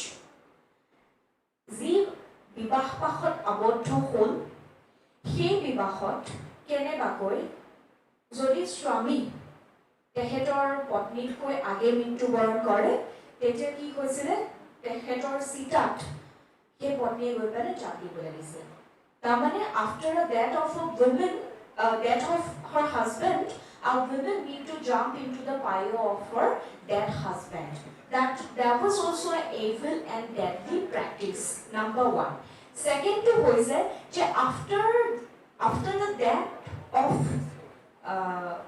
her husband our women are not allowed to remarry so in that circumstances how would a woman will sustain there was a big question ঠিক আছে তুমি মই এটা practice কৰি আছো যে মোৰ husband ঢুকালে তাৰ পিছত লগে লগে মই তেওঁৰ চিতাত গৈ যাম বলো কিন্তু আৰু এনেকুৱা এটা কথা আছে যে মোৰ স্বামীৰ মৃত্যুৰ পাছত মই আৰু এলাও নহয় বিবাহ পাশত আবদ্ধ হোৱাটো কাৰণ মনুস্মৃতিয়ে কৈ গৈছে যে জন্মৰ পাছত এজন কন্যা কাৰধীন পিতৃৰ তাৰ পিছত স্বামী আৰু তাৰ পিছত পুত্ৰ যদি সেইগৰাকী মহিলাৰ স্বামীয়ে মৃত্যুবৰণ কৰিছে তেখেতৰ যদি পুত্ৰ নাই how she would sustain or survive সেই কোৱেশ্চনটো ফুলফিলমেন্টৰ কাৰণে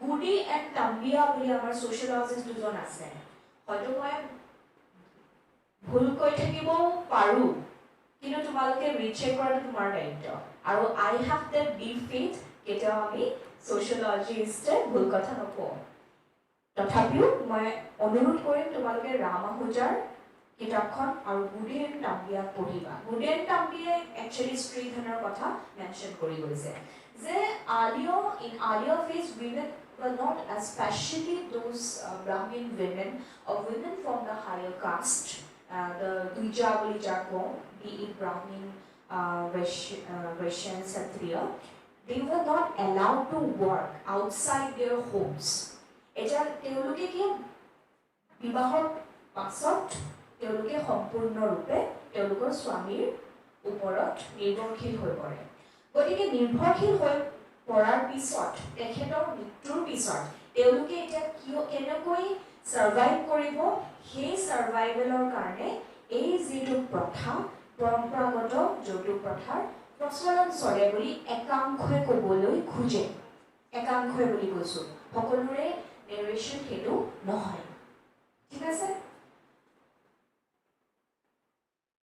এতিয়া কথাটো হ'ল সেয়া আছিলে আমাৰ পৰম্পৰাগত সমাজৰ ভাৰতবৰ্ষৰ সমাজৰ কথা এতিয়া নতুনকৈ এটা ষ্টাডি আহিছে মই তোমালোকক তেখেতৰ নামকেইটা আকৌ এবাৰ ভালকৈ কৈ দিছো জি সিপ্লুংকাৰ এণ্ড জে উইভাৰ তেওঁলোকে কৈছে যে that was not the case in ancient India women were considered as weak হয়নে and they were totally dependent on their husband and their son in case of the deceased husband or son they might not be able to survive and sustain their livelihood which is why there was a tradition called Sridhan but in today's modern society women are highly educated isn't it they were highly skilled isn't it why this matter come into the fore even when the women are capable of surviving of their survival হয়নে এতিয়া কৈছে যে due to the economic upliftment and educational upliftment within the society এতিয়া কিন্তু ডাউৰিৰ মাৰ্কেটখন ভাৰতবৰ্ষত বেছিকৈ বাঢ়িছে কেলে বাঢ়িছে কাৰণ কি তোমালোকে বিচাৰি উলিয়াব লাগিব আৰু সেই বিচাৰি উলিওৱাৰ প্ৰয়াসতে with the department of sociology আমি কি কৰিছিলো এটা ৰিসাৰ্চ কণ্ডাক্ট কৰিছিলো আৰু সেই ৰিসাৰ্চটো হৈছিলে আন্ডাৰ CWSD ইয়াত আছে আমাৰ centre of women study and development cell বুলি আৰু আমাৰ সুপাৰভাইজাৰ আছিল ডক্টৰ মধুমিতা পুৰকাষ্ট মেম তেখেত হৈছে head in department of English গতিকে তেখেতৰ সুপাৰভিজনত আমি এটা ৰিসাৰ্চ কৰিছিলো as per the DHE notification তোমালোকে জানা Director of Higher Education মোৰ আগৰ যিখিনি কথা মই ক'লো সেইখিনি কথা নিশ্চয় তোমালোকে গম পাইছা যে ডাউৰি নিচিনা এটা যেটো প্ৰেক্টিস according to research কি show কৰিছে ই আমাক অৰ্থনৈতিক সংকটলৈ ভাৰতীয় সংবিধানক কৰা আঘাতলৈ শাৰীৰিক আৰু মানসিক নিৰ্যাতনলৈ লৈ যায় হয়নে গতিকে এটো এটা এভিল প্ৰেক্টিস হয়নে হয় আৰু এই এভিল প্ৰেক্টিস এই আধুনিক সমাজখনতো কিয় হৈ আছে হেতু জানিবলৈ কাৰণে আমি department of sociology as per the DHA notification আমি এটা research conduct কৰিছিল তোমালোকে নিশ্চয় জানা তোমালোকৰ 5th semester যেতিয়া গৈ পাবাগে তেতিয়া এখন পেপাৰ থাকিব ইন্টাৰ্নশিপৰ ওপৰত আৰু হেতু তোমালোকক ইন্টাৰ্নশিপ সেলে খুব সুন্দৰকৈ বুজাই দিব হে ইন্টাৰ্নশিপৰ অংশ হিচাপে আমাৰ ল'ৰা-ছোৱালীয়ে কৰিছিলে তো তেওঁলোকৰ টপিকটো আছিল nature of dowry and implementation of awareness measures against the menace of dowry Loharpatti Dibrugarh হেউজপুৰ of Dibrugarh district Assam.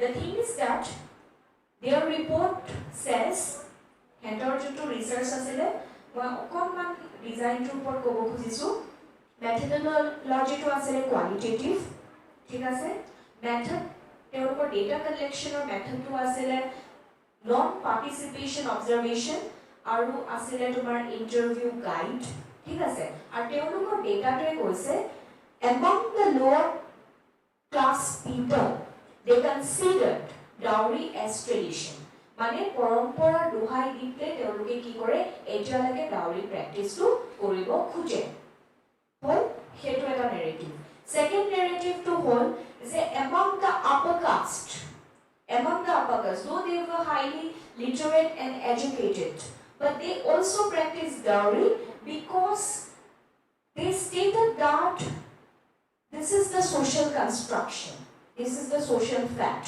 according to Emile Durkheim's language এটা social construction to কি হয় Peter and Berger and Thomas Luckman আমাক ভালকে কৈ গৈছে যেটা তোমালোকে এটা প্র্যাকটিস কৰি থাকা every day সেই প্র্যাকটিসটো এটা কি হয় habitual formation হয় habitual যেটা formation হ'ব হেতু institutionalize হৈ যায় এটা তাৰ মানে কি হয় এ দৰাজনে কৈছিলে একো নালাগে বুলি কিন্তু আমাৰ ছোৱালীজনে আকৌ খালি হাতেৰে কেনেকৈ পঠাই দিও in the name of gift in the name of tradition dowry practices are still prevalent within the society whole and coming to the part of the what are the legislative measures তাহলে আমি গম পালো যে এটো এটা evil practice হয় হে evil প্ৰেক্টিসটো মেকা কৰিবলৈ কাৰণেটো আমি কিছুমান মেজাৰ্স লৈছো নহয় জানো ইন্ডিয়া এজ আ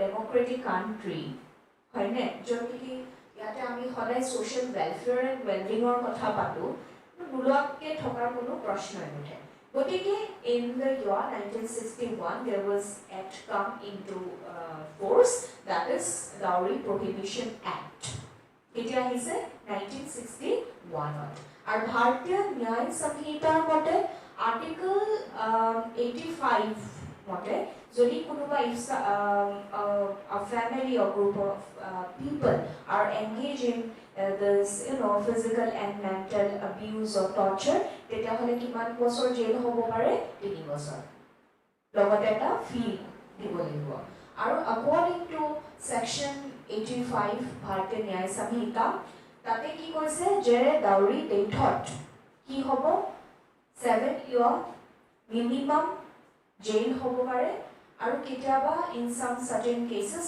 life imprisonment হ'ব পাৰে গতিকে আজি তোমালোকক মই এটাই সাৰাংশ দিব বিচাৰো যে ডাউৰিটো হৈছে এটা evil practice it has the negative consequences and we have to eradicate this okay so etia ami kyo education in eta institution tumalkor induction disina program a talk to include korilo because you are the future of India okay if you become aware then you can make the other people aware that this should not be done eto ami practice koribo nalage hoyne এটোৱে আমাৰ সোসাইটিত কোনো ধৰণৰ positivity, it cannot bring positivity, welfare, well-being, so it should be stopped. গতিকে DHS আমাক কৈছে যে আমি ষ্টুডেণ্টক আৱেৰ কৰিব লাগে।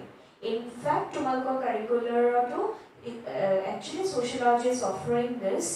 I am not aware about the rest discipline. I believe in all social sciences it considered as able practice and it also included in their respective curriculum.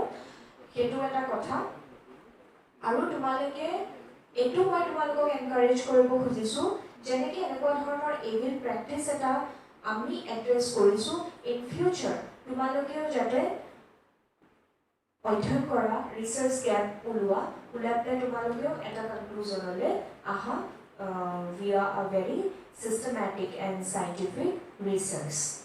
এটা ট্ৰেকটো হৈছে যে গভৰ্ণমেণ্টে মই ক'লো যে ইমানবিলাক মেজাৰ্ছ থকাৰ পিছতো why we are failing এটা হৈছে social construction because there is a process called socialization via which human make themselves as a social animal. Aristotle কৈছে যে man কি কৈছে man are the social animal. গতিকে সমাজত থাকিবলৈ কাৰণে আমি কিছুমান আমাক প্ৰয়োজনীয়তা আছে তো সেই socialization processতে education play a very vital role. গতিকে via education if you yourself make aware that dowry is able practice, we should eradicate it, abolish it, then it will be very fruitful. Okay, and second thing is that iman bila government or measures thakar pisoto ami kyo fail hoisu because law enforcement kisuman olop mane horunga roi goise gotike ami khenekwa dhornor eta awareness create koribo lagibo ji hokol victim he hokolor majoto ji hokol police person ase তেওঁলোকৰ মাজতো আৰু যি সকল bar association or যি সকল law কৰি আছে তেওঁলোককো আমি ডিমান্ড দিব লাগিব যে it should be implemented very properly. Thank you.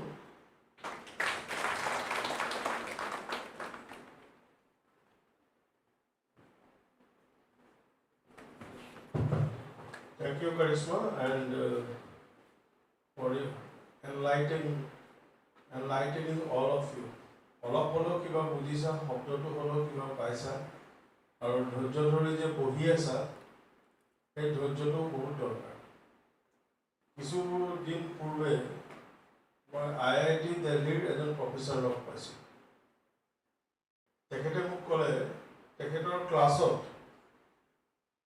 তেখেতে এটা লেকচাৰ এৰেঞ্জ কৰে যিটো পৃথিৱীৰ নোবেল লৰিয়েটক লৈ কৰে। নোবেল প্ৰাইজৰ কথা জানা নহয়? নোবেল প্ৰাইজ প্ৰাপ্ত যিসকল প্ৰফেচৰ হয় সেই প্ৰফেচৰ মেথছত তেখেতে মাতি আনে ক্লাছত ল'ৰা ছোৱালীৰ আগত বহাই দিয়ে।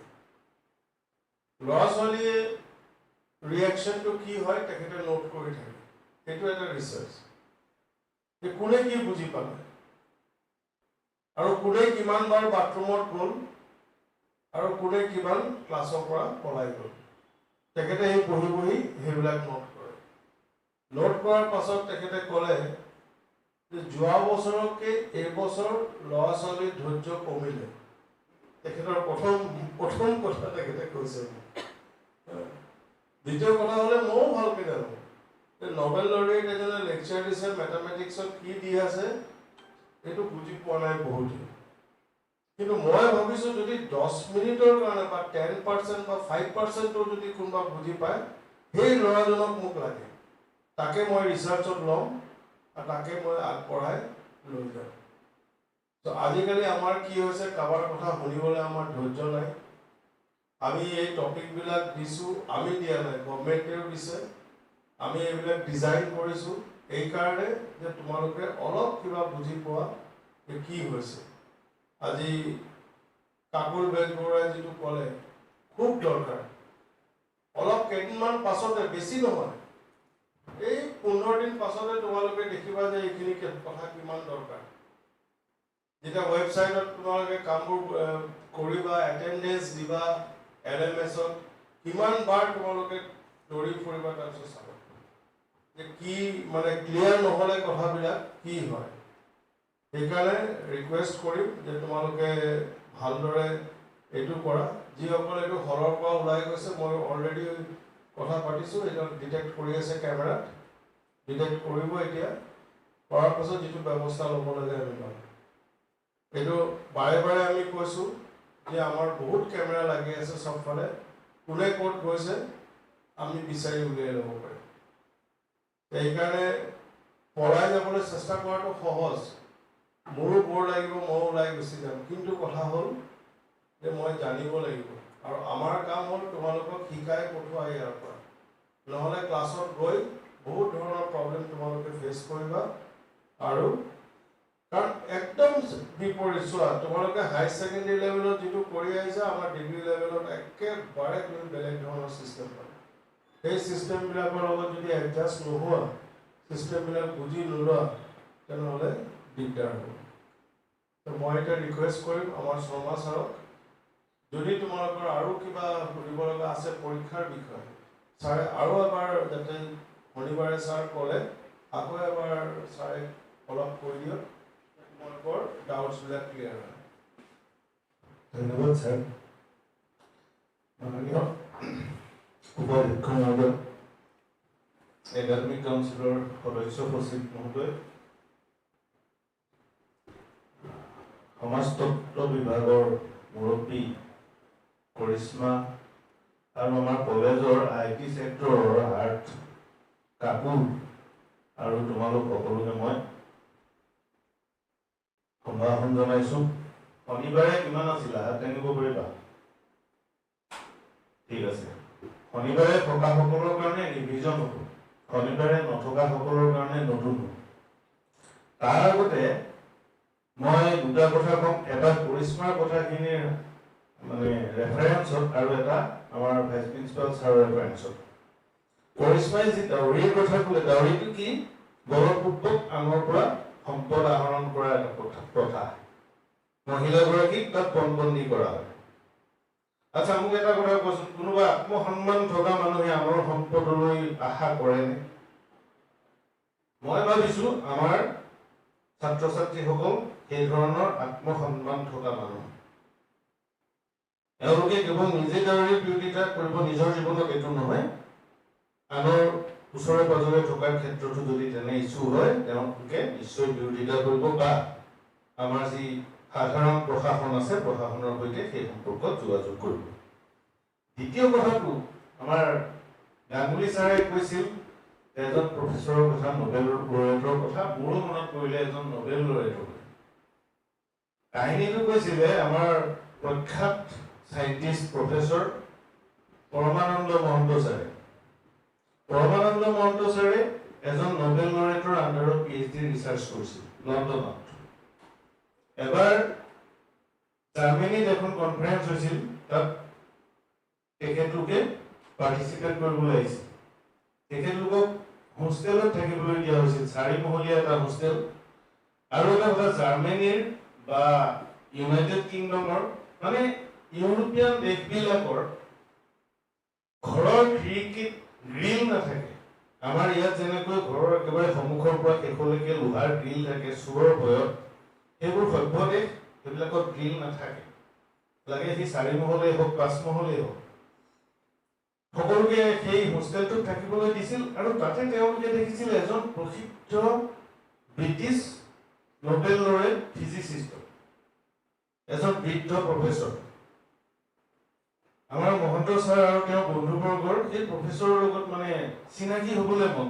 কিন্তু হেজিটেট কৰি আছে ইমান ডাঙৰ এজন সাইণ্টিষ্ট কেনেকৈ চিনাকি হ'ল এদিন তেওঁলোকে টেকনিকেল সেশন শেষ কৰি যেতিয়া হোষ্টেললৈ আহিছে তেতিয়া দেখিছে যে তেওঁলোকৰ আগে আগে সেই প্ৰফেচৰজন গৈ নিজৰ ৰুমত সোমাইছিল সোমোৱাৰ পিছত তেওঁলোকে দেখিলে যে তেওঁ প্ৰফেচৰজনৰ দুৱাৰখন অলপ ফাঁক হৈ আছে তেওঁলোকে অলপ সংকোচেৰে সেই ফাঁকটোৱেদি জুমি চাবলৈ যত্ন কৰিলে তেতিয়া দেখিলে যে প্ৰফেচৰৰ কোঠাৰ সোফাত 5জন বান্দৰ বহি আছে 5টা বান্দৰ আৰু প্ৰফেচৰে বান্দৰকেইটাক সংসাৰৰ ফিজিক্সৰ থিয়ৰি বুজাইছে আৰু আচৰিত কথা যে বান্দৰকেইটাইও কিবা এটা আচৰিত কথা জানিবলগীয়া কথা শুনাৰ নিচিনাকৈ শুনি আছে একো ডিষ্টাৰ্ব কৰা আৰু এটা সময়ত প্ৰফেচৰে ক'লে ওকে নাও ক্লাছ ইজ অভাৰ ইউ কেন গো লগে লগে খিৰিকীয়েদি বান্দৰকেইটা গৈছে খুব ইণ্টাৰেষ্টিং কথা পৰমানন্দ মহন্ত ছাৰে কোৱা কিন্তু কথাটো হ'ল কি যেতিয়া এজন ব্যক্তিয়ে এটা দৰকাৰী কথা কয় সেই কথাটো নুবুজিলেই শ্ৰোতাজনে এটা কথা বুজি পায় যে এই মানুহজনে এটা দৰকাৰী কথাই কৈ আছে দৰকাৰী কথাটো টেকনিকেলি তেওঁ বুজি নাপাবও পাৰে গতিকে মই তোমালোকক এই মুহূৰ্তত সেই বান্দৰকেইটা বুলি ধৰি গৈছো বেয়া নাপাব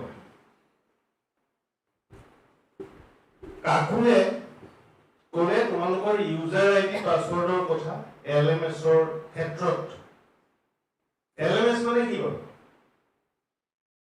আমাৰ যে কৈ থকা হৈছে LMS আমাৰ কলেজত LMS আছে OMS আছে বহুত আছে LMS মানে হৈছে লাৰ্নিং মেনেজমেণ্ট সিস্টেম তোমালোকৰ এটেন্ডেন্সৰ পৰা টিচাৰ কোৰ্স বা কলেজৰ এডমিনিষ্ট্ৰেচন আটাইবিলাকৰ বিষয়ত তোমালোকে ফিডবেক দিব পৰাৰ পৰা তোমালোকে ক্লাছৰ ষ্টাডি মেটেৰিয়েল পাব পৰাৰ পৰা এটা তেনেকুৱা এটা প্লেটফৰ্ম LMS-ৰ যোগেদি তোমালোকে ষ্টাডি মেটেৰিয়েলো পাবা এটেন্ডেন্সও দিব পাৰিবা এটেন্ডেন্স তোমাৰ কিমান হৈছে চাই থাকিব পাৰিবা মই যদি ক্লাছত পাল মাৰিছো মোৰ এগেইনষ্টত তোমালোকে যে শিক্ষকজন ভাল শিক্ষক নহয় ফিডবেকো দিব পাৰিবা বুজি পাইছানে এতিয়া কথা হ'ল কি ইউজাৰ আইডি পাছৱৰ্ড বুলি ক'লে তোমালোকৰ সাধাৰণতে দুটা বস্তু লাগিবই সদায় সেই দুটা হৈছে ইমেইল আইডি আৰু phone number registered phone number এই যে ৰেজিষ্টাৰ্ড ফোন নম্বৰ আৰু ইমেইল আইডি এই দুটা বস্তু তোমালোকে কিন্তু অন্তত অহা 4 বছৰলৈ সলনি নকৰিবা ফোন নম্বৰ আৰু ইমেইল আইডি সলনি কৰিলে তোমালোকৰ বহুত বিপদ হ'ব কাৰণ তোমালোকে এতিয়া যিটো সিস্টেমত পঢ়ি আহিছা তাতকৈ এটা বেলেগ সিস্টেমত প্ৰৱেশ কৰিছা এতিয়া তোমালোকৰ যেটো আপাৰ আইডি আছিল আপাৰ আইডিটো এতিয়াৰ পৰা এবিসি আইডি লৈ কনভাৰ্ট আৰু এবিসি আইডি লৈ কনভাৰ্ট হ'লে তোমাৰ ফোন নম্বৰ আৰু ইমেইল আইডিটো ইনটেক্ট থাকিবই লাগিব আদাৰৱাইজ যিকোনো এটা সেমেষ্টাৰ পৰীক্ষাৰ শেষত তোমালোকে যিখন গ্ৰেড শীট পাবা মানে আগৰ যিখন মাৰ্কশীট আছিল এতিয়াৰ পৰা গ্ৰেড শীট হ'ব সেইখন তোমালোকক হাৰ্ড কপি হিচাপে দিয়া নহয় সফট কপি পাবা সেই সফট কপি ডাউনলোড কৰিবৰ কাৰণে কি তোমালোকৰ এই তথ্যকেইটা লাগিব আৰু আজি এটা ফোন নম্বৰ দি ডাউনলোড কৰাৰ পাছত তুমি 2 বছৰ পিছত বেলেগ এটা ফোন নম্বৰ দি ডাউনলোড কৰিব নোৱাৰিবা এই কথাটো তোমালোকে একেবাৰে মনত ৰাখিবই লাগিব কাৰোবাৰ যদি শুনা তোমালোকৰ যেতিয়া এডমিশনৰ কাৰণে এপ্লাই কৰিছিলা তেতিয়া কি হয় সাধাৰণতে বিভিন্ন কেফেৰ পৰা কৰাৰ ল'ৰা-ছোৱালীৰ সংখ্যা বেছি হয় আৰু কেফে মালিকে কি হয় বিজনেছৰ স্বাৰ্থত সৰল ল'ৰা-ছোৱালী কম সময়ত সাৰ্ভিস দিয়াৰ স্বাৰ্থত নিজৰ ইমেইল আইডি নিজৰ ফোন নম্বৰে দি দিয়ে তেনেকুৱা যদি কাৰোবাৰ আছে যদি তুমি জানা যে তোমাৰ নিজৰ নম্বৰটো দিয়া হোৱা নাই কেফে মালিকৰ নম্বৰ দিলে বা ইমেইল আইডি দিলে ইমিডিয়েট তোমালোকে কিন্তু হেতু কাৰেকচন কৰিব লাগিব কাৰেকচন কৰিবলৈ তোমালোকে অফিচত ৰিপৰ্ট কৰিব লাগিব ইন ৰিটেন তেতিয়া আমি সেইখিনি কৰাৰ ব্যৱস্থা কৰিম কিন্তু পিছত নহব দ্বিতীয় কথাটো তোমালোকৰ ইয়াত সায়েন্স আৰু দুই ধৰণৰ ল'ৰা-ছোৱালী আছে নহয় জানো আচ্ছা মেজৰ সাবজেক্ট সায়েন্স আৰু মাইনৰ সাবজেক্ট আৰ্টস কোনোবা আছে নেকি suppose major zoology minor sociology এনেকুৱা কোনোবা আছে নেকি যদি নাই খুব ভাল কথা যদি আছা সেইটো কিন্তু কাৰেকচন কৰিব লাগিব পঢ়িব পাৰিবা সেইটো কিন্তু কেনেকৈ পঢ়ি কাৰো একো কামত নাই ডিগ্ৰীটো পাবা কিন্তু সেই ডিগ্ৰী সাৰ্টিফিকেটখনে তোমাৰ ভৱিষ্যতৰ কৰ্ম জীৱনত কোনো ধৰণে সহায় নকৰিব ইয়াৰ পাছত এটা কথা ক'ব খুজিছো তোমালোকে হায়াৰ সেকেন্ডাৰী পৰ্যায়লৈকে কি সিস্টেমত পঢ়িছিলা এনুৱেল সিস্টেম হয়নে এবছৰীয়া কোৰ্স এতিয়া তোমালোকৰ ছমহীয়া কোৰ্স 6 মাহৰ ভিতৰত তোমালোকে এটা কোৰ্স কমপ্লিট কৰিব লাগিব 6 মাহ মানে কিমান দিন 180 ডেজ 180 ডেজ কিন্তু তোমালোকে পঢ়া শুনা কৰিব লাগিব বিভিন্ন কাৰণত সানডে হলিডে অন্য পৰীক্ষা নিৰীক্ষা কিবা কিবি কাৰণত তোমালোকে বহুত কম দিনহে পঢ়িব লাগিব গতিকে তোমালোকৰ ৰ'বলৈ সময় নাই যদি ৰম বুলি ভাবিছা তেতিয়াহ'লে কিন্তু সঁচাকৈয়ে ৰৈ যাবা সেমিষ্টাৰৰ ৰিজাল্টটো ৰৈ যাবা সেইকাৰণে from the very beginning তোমালোকে নিজকে সিৰিয়াসলি পৰীক্ষাৰ বাবে প্ৰিপেয়াৰ কৰিব লাগিব এতিয়া তোমালোকৰ পুৰণা ব্যৱস্থাটো যিদৰে এবছৰীয়া আছিল এতিয়া ছমহীয়া হ'ল একেদৰে পুৰণীয়া ব্যৱস্থাটো আছিল 80+20 এতিয়া হ'লগে তোমালোকৰ 60+40 60 হৈছে ফাইনেল পৰীক্ষাৰ আৰু 40 হৈছে ইন্টাৰনেল এসেসমেন্ট এই 40 ইন্টাৰনেল এসেসমেন্টৰ ভিতৰত তোমালোকৰ দুটা সেশনাল এক্সামিনেশন হ'ব এই সেশনাল এক্সামিনেশন দুটা তোমালোকে কিন্তু আগৰতে পঢ়ি থাকোতে যেনেকৈ ক্লাছ টেষ্ট হৈছিলে ইউনিট টেষ্ট হৈছিলে দিলেও একো নাই নিদিলেও একো নাই সেইবুলি নাভাবিবা কাৰণ এই সেশনাল টেষ্ট দুটাৰ মাৰ্ক তোমালোকৰ ফাইনেললৈ যাব বুজি পাইছানে কথাটো সেশনাল দুটাৰ উপৰি তোমালোকৰ এটেন্ডেন্স লাগিব মিনিমাম 75% minimum 75% attendance নথকা ষ্টুডেন্টক আমি ফাইনেল পৰীক্ষা কৰিবলৈ নিদিম এটো আমাৰ কলেজৰ নিয়ম নহয় অল ওভাৰ ইন্ডিয়া ইউজিসি পৰা নিয়ম গতিকে পিছত এটেন্ডেন্স কম হোৱাৰ পিছত তোমালোকে কিন্তু অফিচত গৈ হুলস্থুল নকৰিবা বা প্ৰেছাৰ দিবলৈ যত্ন নকৰিবা যে আমাক এটেন্ডেন্স বঢ়াই দিওঁ কোনেও দিব নোৱাৰে কাৰণ এটেন্ডেন্স তুমি তোমাক দিয়া এলএমএছৰ যোগেদি আমি তোমালোকক নিদিওঁ আগতে আমি যেতিয়া ৰোল কল কৰিছিলো তেতিয়া বাৰু ধৰিব পাৰি যে কোনোবাই নুশুনিলে দিবলৈ থাকি গ'ল এতিয়া সেইটো নহয় এতিয়া তুমি তোমাৰ এটেন্ডেন্স দি আছা আমি দিয়া বুজি পাইছানে ইয়াৰ পাছত কথাটো হ'ল কি আমাৰ 60 মাৰ্কৰ ভিতৰত 5 মাৰ্ক হৈছে 5% হৈছে 30 ইট মিন্স 18 কিন্তু 100ৰ ভিতৰত 5 মাৰ্ক কিমান 40 তাৰ মানে তুমি যদি ফাইনেল এক্সামিনেশনত 18 মাৰ্ক পাবা তেতিয়াহ'লে তুমি ইন্টাৰনেলত মিনিমাম 22 পাব লাগিব তেতিয়াহে তোমাৰ 40 হ'ব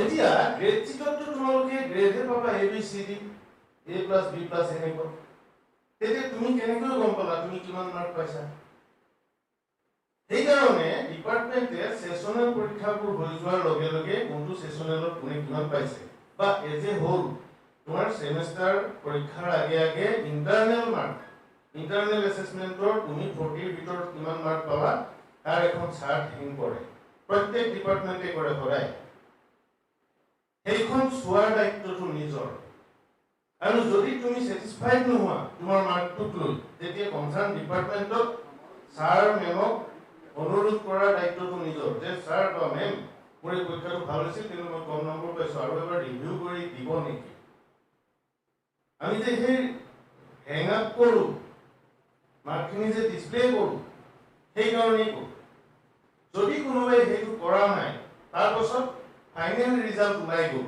তাৰ পাছত যেতিয়া আমাৰ অফিচলৈ আহে যে মই ভাল নম্বৰ পাইছিলো কিন্তু মই ফেল কৰিলো গতিকে এতিয়া ৰিভিউ কৰি দিয়ক সেইটো কোনেও ৰিভিউ কৰি দিব নোৱাৰে এনেকুৱা বহুত ল'ৰা ছোৱালী পাইছো তেওঁ কৈছে মই ভাল নম্বৰ পাইছো 5 মাৰ্ক পাইছো কিমান পাইছা বোলে 18 আচ্ছা ইন্টাৰনেলত বোলে ছাৰ ইন্টাৰনেলত কিমান পালো নাজানো কিন্তু ইন্টাৰনেলৰ মাৰ্ক ডিসপ্লে কৰা হৈছিল তোমালোকক কৈছো দুইটা মাৰ্কই তোমালোকে চাবা 18 60 ৰ ভিতৰত তুমি কিমান মাৰ্ক পালা সেইটো বিফৰ এনাউন্সমেন্ট অফ ৰিজাল্টস ডিসপ্লে কৰে ডিপাৰ্টমেণ্ট যদি তাতো তুমি মানে স্যাটিসফাইড নোহোৱা তেতিয়াহ'লে কনসাৰ্ন ডিপাৰ্টমেণ্টৰ এইচঅডি এপ্লাই কৰিব পাৰা যে মোৰ মাৰ্কটো মই স্যাটিসফাই হোৱা নাই মোৰ বহিখন কাইণ্ডলি আৰু এবাৰ চাব নেকি তাত নিয়মটো কি যদি x নামৰ শিক্ষকজনে বহিখন চাইছিল তেতিয়াহ'লে এবাৰ y নামৰ শিক্ষকজনৰ হৈ বহিখন চোৱা হয় কিমানখিনি সুবিধা তোমালোকৰ কাৰণে দিয়া হৈছে তাৰ পাছত যদি তোমালোকে সুবিধাখিনি নোলোৱা তেতিয়াহ'লে কিন্তু ভুলটো তোমালোকৰ বুজি পাইছানে কথাটো আৰু এই যে সেশনাল পৰীক্ষা দিয়া অন্য এসাইনমেন্ট থাকিব সেই এসাইনমেন্ট কৰা বা প্ৰেজেন্টেশন বা গ্ৰুপ ডিসকাশন এনেকুৱা বিভিন্ন ধৰণৰ এক্টিভিটি থাকে সকলো ডিপাৰ্টমেন্টৰ একে নহয় সেই এক্টিভিটিবিলাকত যদি তুমি মানে সিৰিয়াসলি কন্টিনিউয়াসলি পাৰ্টিসিপেট কৰা তেতিয়াহ'লে তোমাৰটো মাৰ্কটো কোনেও ৰাখি থ'ব নোৱাৰে, তুমি ভাল মাৰ্ক পাবা। কিন্তু যদি তুমি ক্লাছত এবচেণ্ট থাকা, তাৰপিছত পৰীক্ষা দিবলৈ আহা, মানে ছেছনেল পৰীক্ষা, তেতিয়া তুমি মাৰ্ক কেনেকৈ পাবা? সমস্যাবিলাক নিজে সৃষ্টি কৰি নল'বা দেই। তাৰপাছৰ কথাটো হৈছে কি, তোমালোকে 15 আগষ্টৰ পিছতে এখন নটিচ পাবা। নটিচখন হৈছে সিলেকশ্যন অফ সাবজেক্ট ইন সমৰ্থ পৰ্টেল। তোমালোকৰ যিদৰে সমৰ্থ পৰ্টেলৰ যোগেদি এডমিশ্যন হৈছে, সেইদৰেই সমৰ্থ পৰ্টেলৰ যোগেদি তোমালোকৰ এক্সামিনেশ্যন ফৰ্ম ফিলআপো হ'ব। আৰু এক্সামিনেশ্যন ফৰ্ম ফিলআপৰে এটা পাৰ্ট হৈছে সিলেকশ্যন অফ সাবজেক্টছ। আমি আগতে ফৰ্ম ফিলআপৰ সময়ত দিছিলোঁ, আৰু তেতিয়া খুব লৰালৰি হ'লে ল'ৰা ছোৱালীয়ে খুব ভুল কৰে। এইবাৰ আমি অহা 15 আগষ্টৰ পিছতে সেইটো সুবিধা কৰি দিম। তোমালোকৰ মেজৰ সাবজেক্ট কি, মাইনৰ সাবজেক্ট কি, জিইচি কি, এসইচি, এইচি, গোটেই কথাবিলাক তোমালোকে তাত নিজৰ নিজৰ একাউণ্টত সিলেক্ট কৰিব লাগিব। এইটো কিয় কৰা হৈছে যে বহুতে ভুল কৰে সেইটো কৰোঁতে, আৰু ভুল কৰি উঠি একেবাৰে পৰীক্ষাৰ সময়ত বা পৰীক্ষা দি উঠি কয়হি যে মই এইটো সলনি কৰিব লাগিছিল। তেতিয়া কিন্তু অসুবিধা হয়। বুজি পাইছেনে কথাটো? সাপোজ তোমাৰ জিইচি আছিল এডুকেশ্যন, তোমাৰ ভুলতে সিলেক্ট কৰিলা ছচিয়লজি, পৰীক্ষা দি দিলা ছচিয়লজি, আৰু পৰীক্ষা দি আহি কৈছে যে ছাৰ মোৰ এইটো এডুকেশ্যন হ'ব লাগিছিল। যদি মই সেই মুহূৰ্তত তোমাক সেইটো চেঞ্জ কৰি দিওঁ, তেতিয়া কি হ'ব? তুমি এবচেণ্ট হৈ যাবা, কাৰণ এডুকেশ্যন পৰীক্ষা তুমি দিয়া নাই। বুজি পালা নাই কথাটো? সেইকাৰণে আমি সময় থাকোঁতেই তোমালোকক সেই সুবিধাটো দিম। সেই সুবিধাটো তোমালোকে লৈ নিজৰ ছাবজেক্টবিলাক কমপ্লিটাৰ কৰিবা। তাৰপাছৰ কথাটো হ'ল আটাইতকৈ ডাঙৰ সমস্যা ফাৰ্ষ্ট ছেমিষ্টাৰৰ, আটাইতকৈ ডাঙৰ সমস্যা ফাৰ্ষ্ট ছেমিষ্টাৰৰ এটা ছাবজেক্টক লৈ হয়, সেইটো হৈছে AEC, এবিলিটি এনহান্সমেণ্ট কোৰ্চ। তোমালোকৰ কিমানে অল্টাৰনেটিভ ইংলিছ পঢ়ি আহিছা? হাত দাঙাচোন। আচ্ছা, অল্টাৰনেটিভ ইংলিছ পঢ়ি অহা সকলক কৈছো দেই, তোমালোকৰ কিমানে এতিয়া তোমাৰ ইচ্ছাৰ বিৰুদ্ধে অসমীয়া ল'ব লগা হৈছে? AEC মানে অল্টাৰনেটিভ ইংলিছ পঢ়ি অহা কিন্তু এতিয়া অসমীয়া ল'ব লগা হৈছে, হয়নে? ঠিক আছে। আৰু কিমানে হিন্দী ল'ব লগা হৈছে? তোমালোকৰ ইচ্ছা নাছিল কিন্তু ল'বলগীয়া হৈছে। সেই ইচ্ছা নোহোৱাকৈ ল'বলগীয়া হোৱা কথাটোৱেই AEC ছাবজেক্টটোত ফাৰ্ষ্ট ছেমিষ্টাৰত ল'ৰা ছোৱালীৰ ৰিজাল্ট বেয়া কৰাই দিয়ে। সেইটো আমাৰ কলেজৰ সমস্যা নহয়, গোটেই ভাৰতবৰ্ষৰ সমস্যা। যদিহে অল্টাৰনেটিভ ইংলিছটো হায়াৰ ছেকেণ্ডেৰীত নাথাকিলেহেঁতেন, হায়াৰ ছেকেণ্ডেৰীত যদিহে তোমালোকে অসমীয়া বা ইংলিছ বা বড়ো বা কিবা পঢ়ি আহিলাহেঁতেন, তেতিয়া অসুবিধা নহ'লহেঁতেন। কিন্তু এতিয়া হায়াৰ ছেকেণ্ডেৰীত অল্টাৰনেটিভ ইংলিছ পঢ়ি অহাৰ পিছত এতিয়া আমাক কোৱা হৈছে যে alternative English is not equivalent to any of A modern Indian language. এতিয়া এনেকৈ কৈছে কি মডাৰ্ণ ইণ্ডিয়ান লেংগুৱেজ এটা তুমি পঢ়িবই লাগিব, কোনো অল্টাৰনেটিভ ইংলিছ নহ'ব। কিন্তু তোমালোকৰতো অসমীয়া হিন্দী লিখাৰ অভ্যাস নাই, পঢ়াৰ অভ্যাস নাই, হয়নে নহয়? আৰু অভ্যাস নাই কাৰণেই কি তুমি ফেইল কৰিবা নেকি? তোমালোকৰ AECৰ পেপাৰখন, চিলেবাছখন তেনেই সাধাৰণভাৱে বনোৱা হৈছে, একেবাৰে বেছিক। কিন্তু ইগনৰ নকৰিবা যে অসমীয়াহে হিন্দীহে পাছ কৰি যাম, এই ধৰণে ইগনৰ নকৰিবা। কাৰণ যোৱা বছৰ তোমালোকৰ আগৰ যিটো ফাৰ্ষ্ট ছেমিষ্টাৰ, তাত অসমীয়াত আমাৰ কলেজৰ কিমানজন ল'ৰাই ফেইল কৰিছে জানানে? 366 জন। আৰু হিন্দী টোটেল ল'ৰা ছোৱালী আছিল 218, তাৰে ভিতৰত 118 হিন্দীত ফেইল কৰিছে। 118 আৰু 366, প্ৰায় 500 ল'ৰা ছোৱালীয়ে AECত ফেইল কৰিছে। আমি নাভাবো, আমি আশা নকৰোঁ যে তোমালোকৰ বেটছৰো একেটা অৱস্থা হওক। বুজি পাইছানে কথাটো? যদি তোমালোকে ক্লাছত কিবা বুজি পোৱা নাই, কনচাৰ্ণ ডিপাৰ্টমেণ্টৰ হেডক ৰিকুৱেষ্ট কৰা যে মেম আমাৰ কাৰণে ৰিমেডিয়েল ক্লাছৰ ব্যৱস্থা কৰি দিয়ক, বা কনচাৰ্ণ ডিপাৰ্টমেণ্টৰ যিকোনো এজন শিক্ষকৰ ওচৰলৈ যোৱা যে ছাৰ মই এইটো বুজি পোৱা নাই, মইতো ফেইল কৰিম, আপুনি মোক অকণমান হেল্প কৰি পাছ কৰাৰ ব্যৱস্থা কৰি দিয়ক। বুজি পাইছেনে কথাটো? শিক্ষকসকল তোমালোকৰ কাৰণে আছে, কিন্তু শিক্ষকসকলক ইন্টেলেকচুৱেলি এক্সপ্লইট কৰাৰ দায়িত্বটো তোমালোকৰ এক্সপ্লইট শব্দটো কৈছো মই পজিটিভ সেন্সত শিক্ষক এজনৰ পৰা তুমি যেতিয়া ইন্টেলেকচুৱেল প্ৰপাৰ্টি বিচাৰিবা সেইটো হৈছে শিক্ষকজনৰ পৰা ইন্টেলেকচুৱেল এক্সপ্লইটেশ্যন আৰু সেই এক্সপ্লইটেশ্যনে শিক্ষকজনৰ অনিষ্ট নকৰে বৰং তেওঁৰ লাভহে কৰে গতিকে এই কামটো তোমালোকে কৰা তাৰপাছত ইচ্ছাৰ বিৰুদ্ধে আৰু এটা বিষয় ল'বলগীয়া হৈছে সেইটো কি MDGEC মাল্টিডিসিপ্লিনাৰী জেনেৰিক ইলেক্টিভ কোৰ্স হয়নে আগতে নপঢ়া সাবজেক্ট এটা এতিয়া পঢ়িব লাগিব বুলি কৈছে সেইটো এনে বেসিক কোৰ্স কৰা হৈছে সেই কোৰ্সটো কিন্তু তোমালোকে ইগনোৰ নকৰিবা কাৰণ আমাৰ গোটেই ব্যৱস্থাটো এনেকুৱা এটা ব্যৱস্থা তুমি 18 বাৰলৈকে এটা পৰীক্ষা দিব পাৰিবা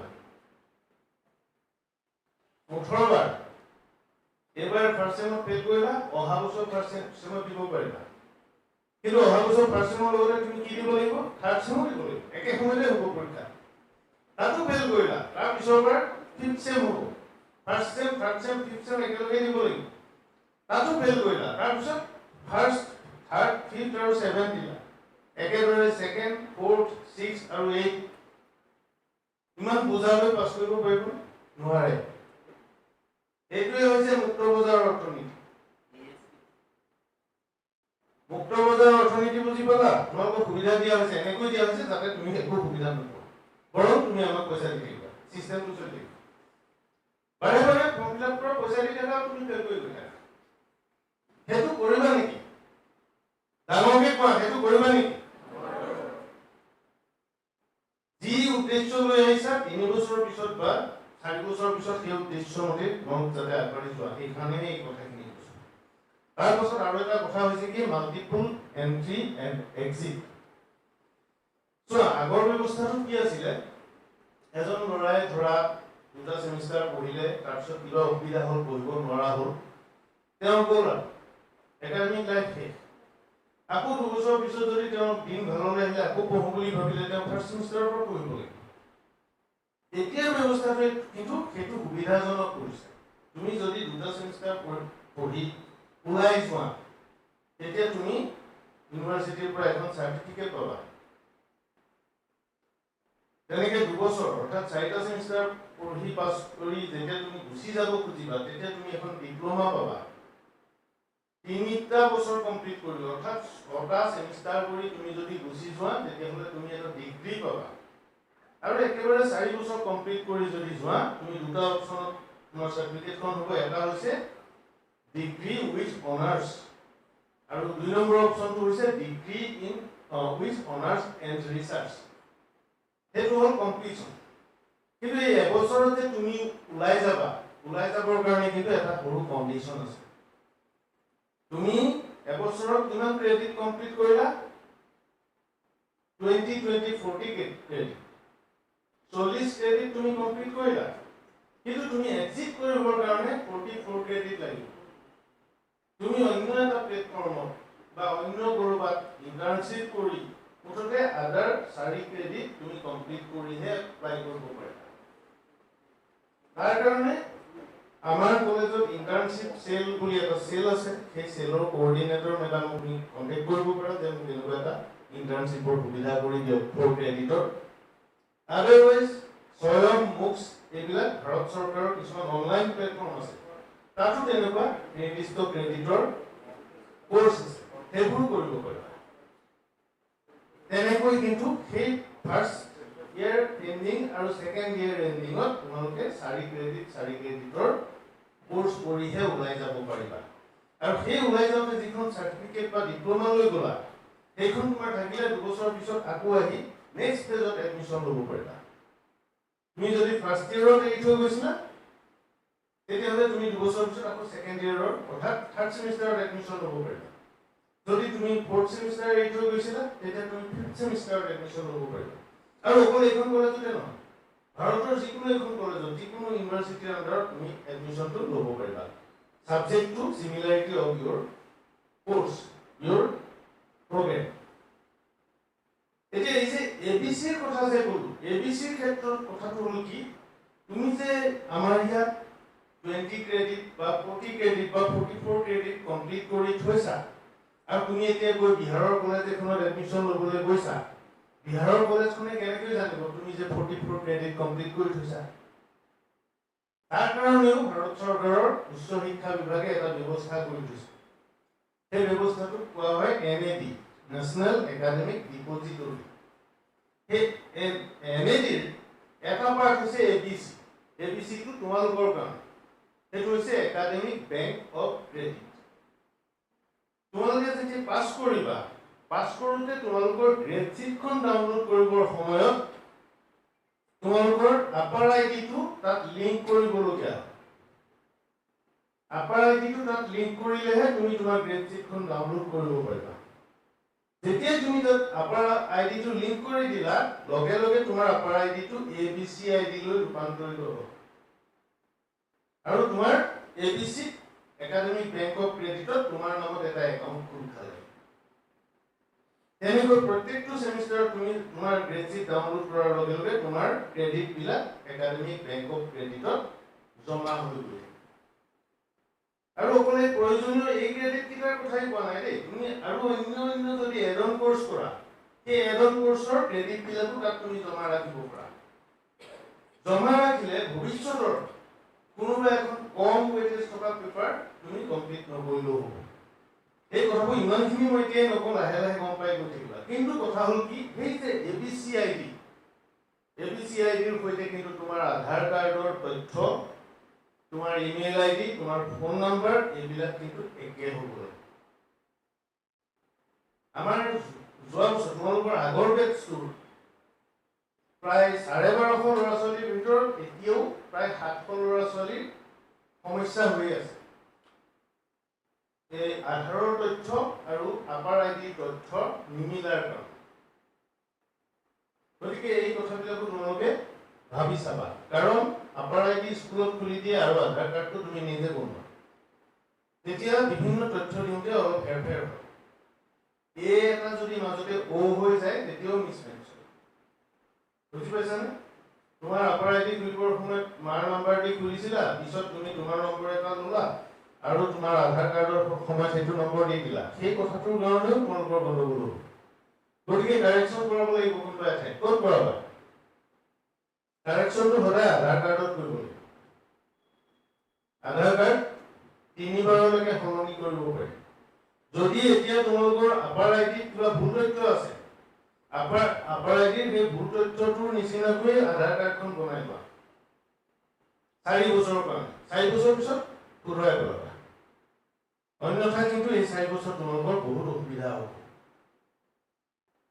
এইখিনি কথাকে মই ক'লো তোমালোকক আৰু একাডেমিক ক্ষেত্ৰত তোমালোকৰ যিকোনো যদি ডাউট ক্লিয়াৰ কৰিবলগীয়া হয় আমাৰ বিশেষকৈ আমাৰ একাডেমিক কাউন্সিলৰ member secretary doctor Jyotiprasad Phukan sir আছে ছাৰৰ অফিসটো ওপৰতে পাবা ভাইস প্ৰিন্সিপাল ছাৰটো আছেই আমি আছোই প্ৰত্যেক ডিপাৰ্টমেন্টৰ শিক্ষকসকল আছে যিকোনো ডাউট তোমালোকৰ যদি আছে তোমালোকে কিন্তু সেই ডাউটখিনি আগতীয়াকৈ ক্লিয়াৰ কৰি লোৱা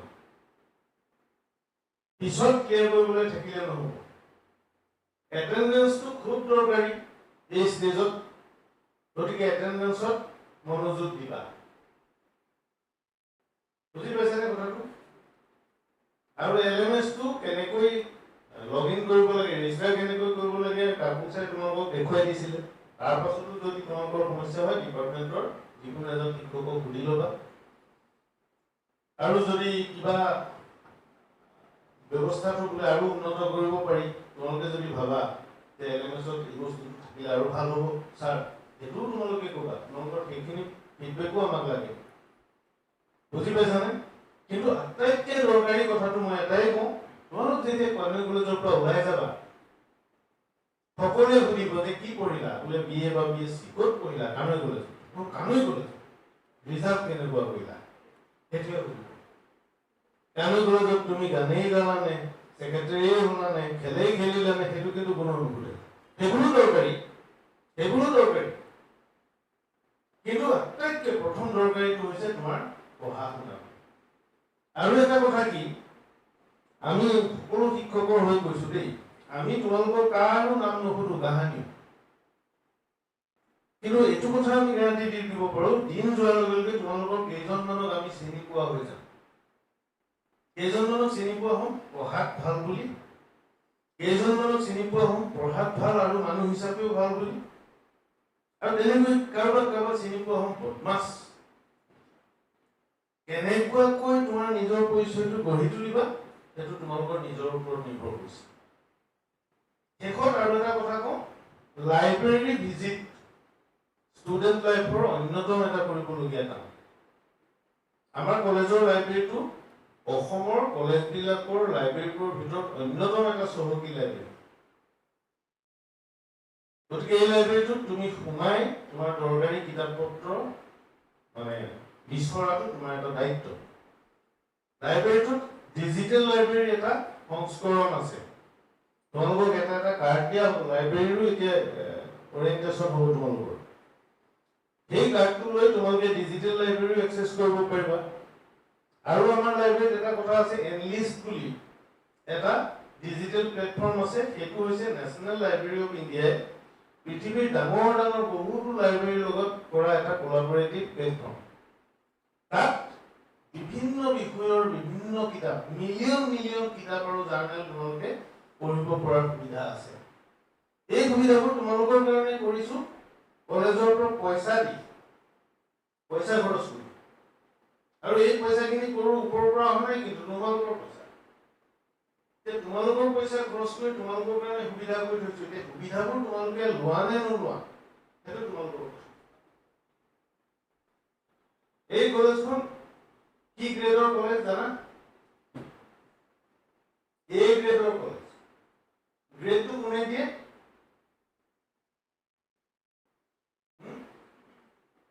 নেক বুলি বস্তু এটাৰ নাম শুনিছা নেক national assessment and accreditation council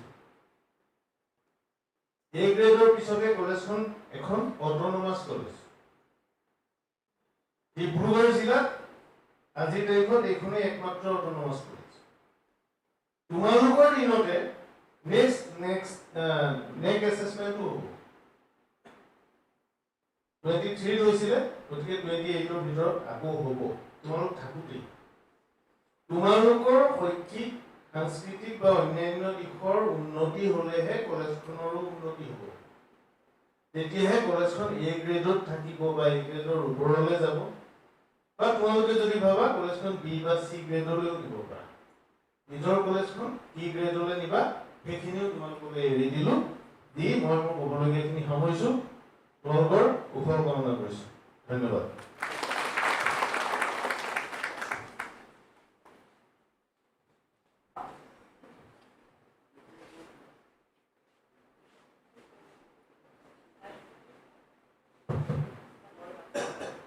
Jyotiprasad ছাৰক ইনভাইট কৰিছোঁ ছাৰ অলপ ছাৰৰ সৈতে বহুত দৰকাৰ গোটেই চিলেবাছৰ পৰা আদি কৰি গোটেই ছিষ্টেমটো ছাৰৰ অফিচৰ পৰা আহে সেইকাৰণে তোমালোকে অকণমান ছাৰকো লগত ফেমিলিয়াৰাইজ কৰি লোৱা আৰু ছাৰে দুই এষাৰ কথা ক'ব সেইখিনি ভালকৈ মনোযোগ দি শুনিব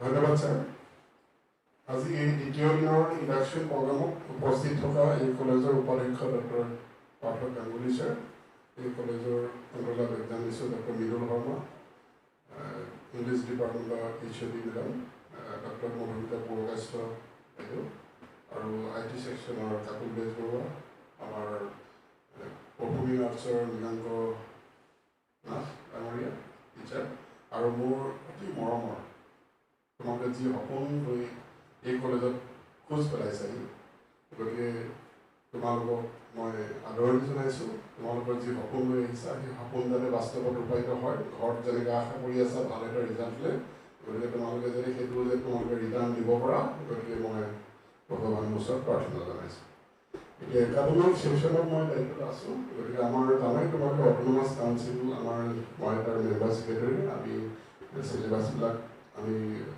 অট'নমাছৰ যোগেদি আমি প্ৰিপেয়াৰ কৰিছোঁ তোমালোকৰ সুবিধাৰ্থে অলপ আমাৰ কিছু চেঞ্জ হৈছে ডিব্ৰুগড় ইউনিভাৰ্চিটিতকৈ গতিকে সেইখিনি তোমালোকৰ সুবিধাৰ্থে কৰা হৈছে যাতে আমাৰ ল'ৰা ছোৱালীবিলাকে নেশ্যনেল পৰ্যায়ত আন্তঃৰাষ্ট্ৰীয় প্লেটফৰ্মত যাতে নিজকে সাজু কৰিবগৈ পাৰে গতিকে আমাৰ চিলেবাছবোৰ অলপ কিছু আপডেট কৰা হৈছে আমাৰ সেই 20% ফ্লেক্সিবিলিটি থাকে UGCৰ পৰা গতিকে আমি সেই ফ্লেক্সিবিলিটিৰ ভিতৰত আমি অকণমান আপডেট কৰিছোঁ গতিকে তোমালোকৰ সুবিধাৰ কাৰণে গতিকে তোমালোকে আজি দিনটো বা যোৱা পৰহি দিনৰ পৰাই তোমালোকৰ একাডেমিক যিটো এক্টিভিটিজ আৰম্ভ হৈ গৈছে তোমালোকৰ জানাই চাগে ক্ৰেডিট পইণ্ট কথাটো নিশ্চয় শুনিছা ইয়াৰ আগতো ক্ৰেডিট কি বস্তু যে এঘণ্টীয়া এটা ক্লাছ যদি 15 দিনত হয় তেতিয়াহ'লে 1 ক্ৰেডিট গতিকে এই ক্ৰেডিটটো কিন্তু খুব ইম্পৰ্টেণ্ট তোমালোকে জানিবা যে এই ক্ৰেডিটটোৰ ওপৰত বেছ কৰি তোমালোকে যিটো গ্ৰেড পইণ্ট পাবা তাৰ লগত মাল্টিপ্লাই কৰি তাৰ আমাৰ গোটেইকেইটা কোৰ্চৰ আমাৰ জানাই আমাৰ কেইটা কোৰ্চ আছে আমাৰ এটা ছেমিষ্টাৰত তোমালোকৰ ফাৰ্ষ্ট ছেমিষ্টাৰত কেইটা কোৰ্চ আছে কি কি আছে বাৰু মেজৰ আছে 4 ক্ৰেডিটৰ মাইনৰ আছে 4 ক্ৰেডিটৰ AEC আছে কিমান 4 ক্ৰেডিটৰ GEC আছে 3 ক্ৰেডিটৰ SEC আছে 3 ক্ৰেডিটৰ আৰু DHSK আছে কিমান 2 ক্ৰেডিটৰ গম পাইছেনে টোটেল কিমান 20 ক্ৰেডিট সেইটো মই কৈছোঁ অকণমান এই 20 ক্ৰেডিট এটা ছেমিষ্টাৰ সেকেন্ড ছেমিষ্টাৰৰ 20 ক্ৰেডিট গতিকে 8 ছেমিষ্টাৰৰ হ'লে তোমালোকৰ কিমান ক্ৰেডিট হ'ব 160 ক্ৰেডিট গতিকে তোমালোকৰ এই যে ক্ৰেডিটৰ কথাটো আহিছে ক্ৰেডিট কথাটো খুব ইম্পৰ্টেণ্ট কিন্তু তোমালোকে ইগনোৰ নকৰিবা কাৰণ এই ক্ৰেডিটটো তোমালোকৰ এটেণ্ডেঞ্চৰ কথা জড়িত হৈ আছে গতিকে এই ক্ৰেডিট পইণ্টটো ক্ৰেডিটৰ লগত যেতিয়া তোমালোকৰ গ্ৰেড এটা কোৰ্চ তোমালোকে নিশ্চয় জানা আমাৰ প্ৰগ্ৰেম আৰু কোৰ্চ আগতে TDC আছিলে এতিয়া প্ৰগ্ৰাম আগতে তোমালোকৰ TDC হেৰিয়ত তোমালোকে পঢ়া নাই আমাৰ দিনত TDC আছিলে 3 ডিগ্ৰী কোৰ্চ এতিয়া আমাৰ অকল মেজৰ মাৰ্কটোহে কেৰি হৈছিলে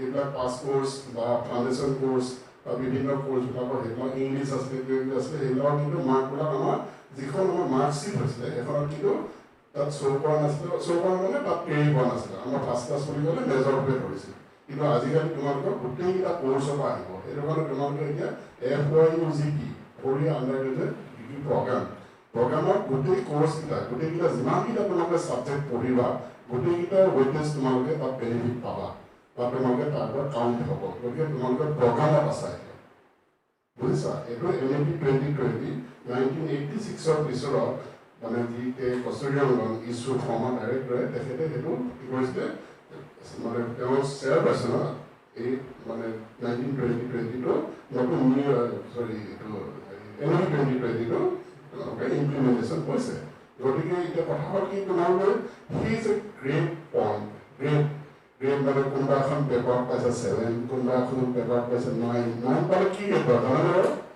9 পালে কি হয় A+ আৰু 10 পালে কি হয় O এইবিলাকতো জানেই চাগে ন গতিকে 8 পালে কি হ'ব A হ'ব গতিকে এই যে গ্ৰেড মাৰ্ক পাবা গ্ৰেড পইণ্টটো পাবা সেই গ্ৰেড পইণ্টৰ ক্ৰেডিটৰ লগত মাল্টিপ্লাই কৰিলে কি পাবা ক্ৰেডিট পইণ্ট এতিয়া 6টা কোৰ্চ 6 কোৰ্চেছৰ যদি সেই ক্ৰেডিট পইণ্টটা যদি 8 কৰি পেলাই তাৰপিছত যদি তোমাৰ আমাৰ টোটেল ক্ৰেডিট কিমান আছে 20 যদি ডিভাইড কৰোঁ তেতিয়াহ'লে SGPA টো ওলাব SGPA টো গম পাইছে ন ছেমিষ্টাৰ গ্ৰেড পইণ্ট এভাৰেজ এটা ছেমিষ্টাৰ এতিয়া তোমালোকৰ 8টা ছেমিষ্টাৰ যদি হয় তোমালোকে এটা ছেমিষ্টাৰ ইমান SGPA পাইছা সেই SGPA কেইটা যদি 8 কৰি পেলাই আমাৰ 8 যদি ডিভাইড কৰোঁ তেতিয়াহ'লে তোমাৰ কি হ'ব তোমালোকৰ টোটেল CGPA টো ওলাব বুঝি পাইছেনে গতিকে CGPA টো কেনেকৈ ওলাব SGPA এভাৰেজটো ল'লে SGPA টো কেনেকৈ ওলাব এটা ছেমিষ্টাৰ তোমালোকৰ যিটো ক্ৰেডিট পইণ্ট ক্ৰেডিট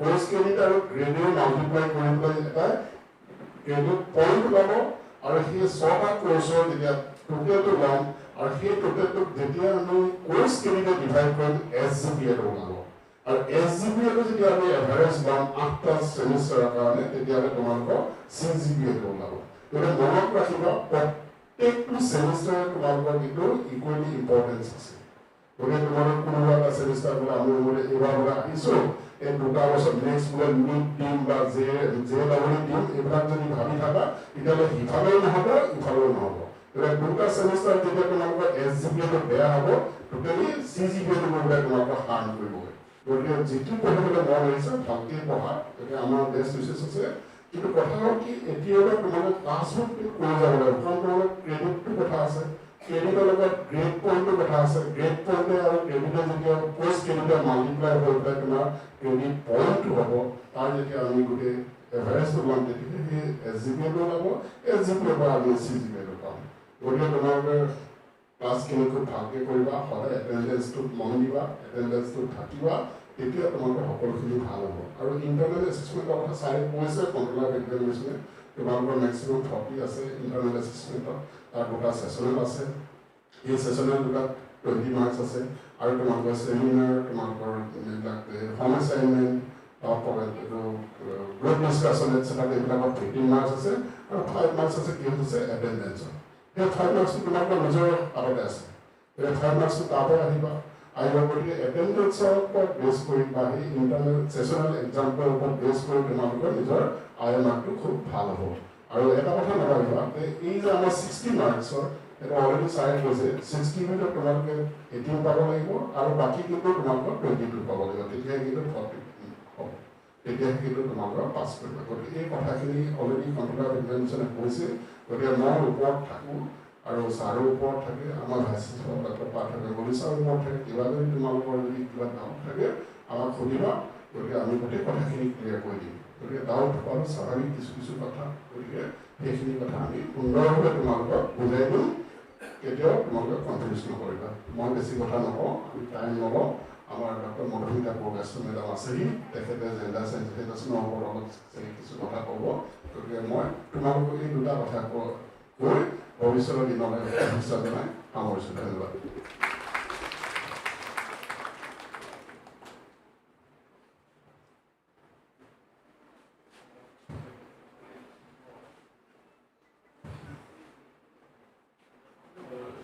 জেপি ছাৰক ধন্যবাদ জনাইছোঁ। এতিয়া আমাৰ মাজত আছে doctor Madhumita Purkayastha. She is the head of the Department of English, and she is into many capacities of our college. She is into the hostel administration as well, as a very senior member. She is a governing body member, as well as ACTA, যিটো আমাক কোৱা হয় আমাৰ শিক্ষকসকলৰ যিটো গোট, তেখেতে তাৰ সভাপতি। So এটা ম্যাডামক আমি ৰিকোয়েস্ট কৰি টু স্পিক অন জেন্ডাৰ। কাৰণ হল আমাৰ ছোৱালীৰ সংখ্যা দেখিছে বহুত বেছি, ল'ৰাৰ সংখ্যা কম। এতিয়া গোটেই ছোৱালীবিলাক যদি আমাৰ ল'ৰাবিলাকক মাৰপিট কৰি দিয়ে কি হ'ব? মই উল্টাটো কৈছোঁ। আগতে ল'ৰাই অলপ আগতে আমাৰ বৈষ্ণৱীয়ে কৈ গ'ল ডাউৰী। ডাউৰীৰ ক্ষেত্ৰত হ'ল যে ল'ৰাই পইচা নলয়। এতিয়া উল্টা হৈ গ'লে কি হ'ব? এতিয়া ইমান ছোৱালী আমাৰ কেম্পাছত পঢ়া শুনা কৰিবলৈ আহিছে। ছেফটি অফ দ্য গাৰ্লছ, আৰু আমি ল'ৰাবিলাক কেনেকৈ বিহেভ কৰিব লাগিব টুৱাৰ্ডছ দ্য গাৰ্লছ, আৰু ছোৱালীবিলাকে কেনেকৈ বিহেভ কৰিব towards the boys. That's most important. এইটো মাইনৰিটি হৈ গৈছে। চ' আজি ঘৰত টোটেল মাইনৰিটি, সেইটো হ'ব নালাগে। হ'লে আমি কেনেকৈ কি কৰিম? চ' মেডামক ৰিকুৱেষ্ট কৰিছোঁ, she will speak on this. She is an expert on this, আৰু try to listen so that we face less trouble. Otherwise we face lot of troubles. মই তোমাক ইমানটোৱে ক'ব পাৰোঁ, ইয়াতকৈ বেছি মই ক'ব নোৱাৰোঁ। As an administrators, otherwise you feel বহুত problem হয়। Thank you.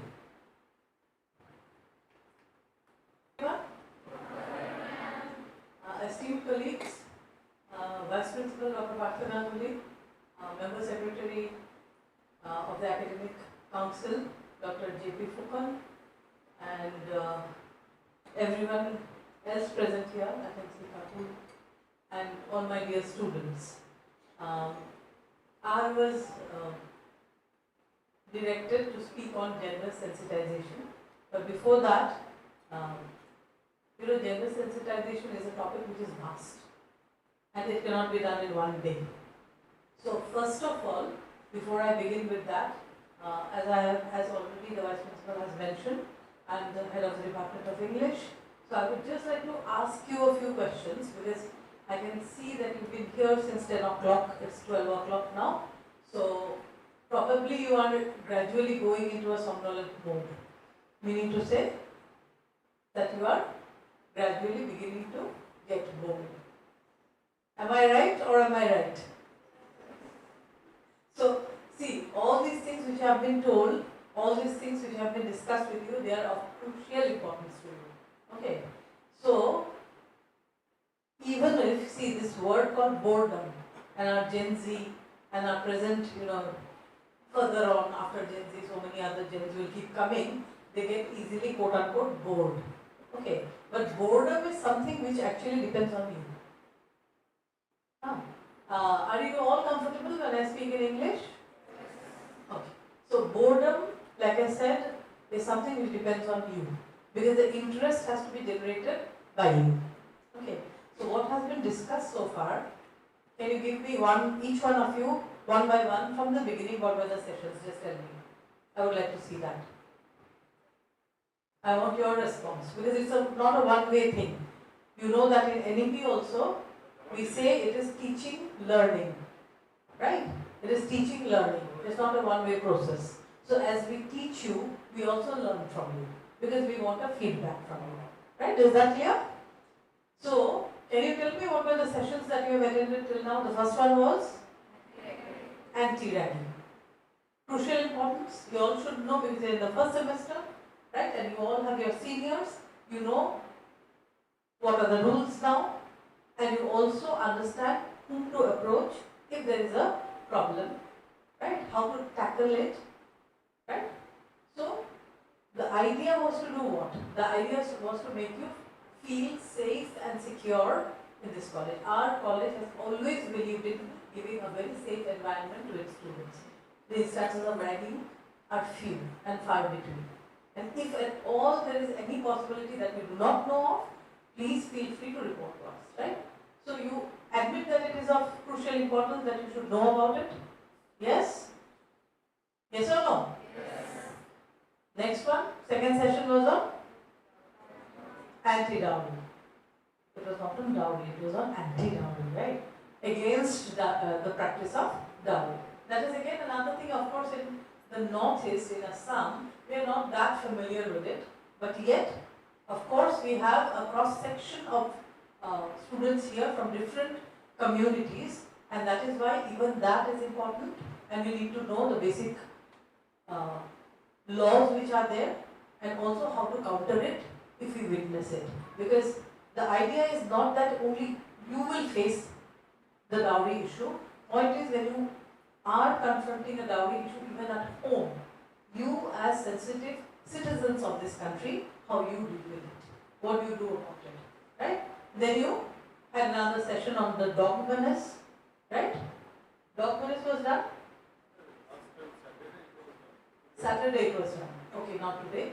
That is one. And next you had very important sessions, in fact, one was the controller of exams and one was the academic council member secretary. And here all the important things about your syllabus, these were addressed. Okay. One was done by Kakul about the LMS, I think, right? So LMS of course is vital for you. And one thing, each of you must have some amount of mobile data for that. But one very important point I want to stress here, that mobile that you carry in the classroom to give your attendance does not give you the liberty to continue to speak on that mobile when the teachers are speaking, when they are taking the classes.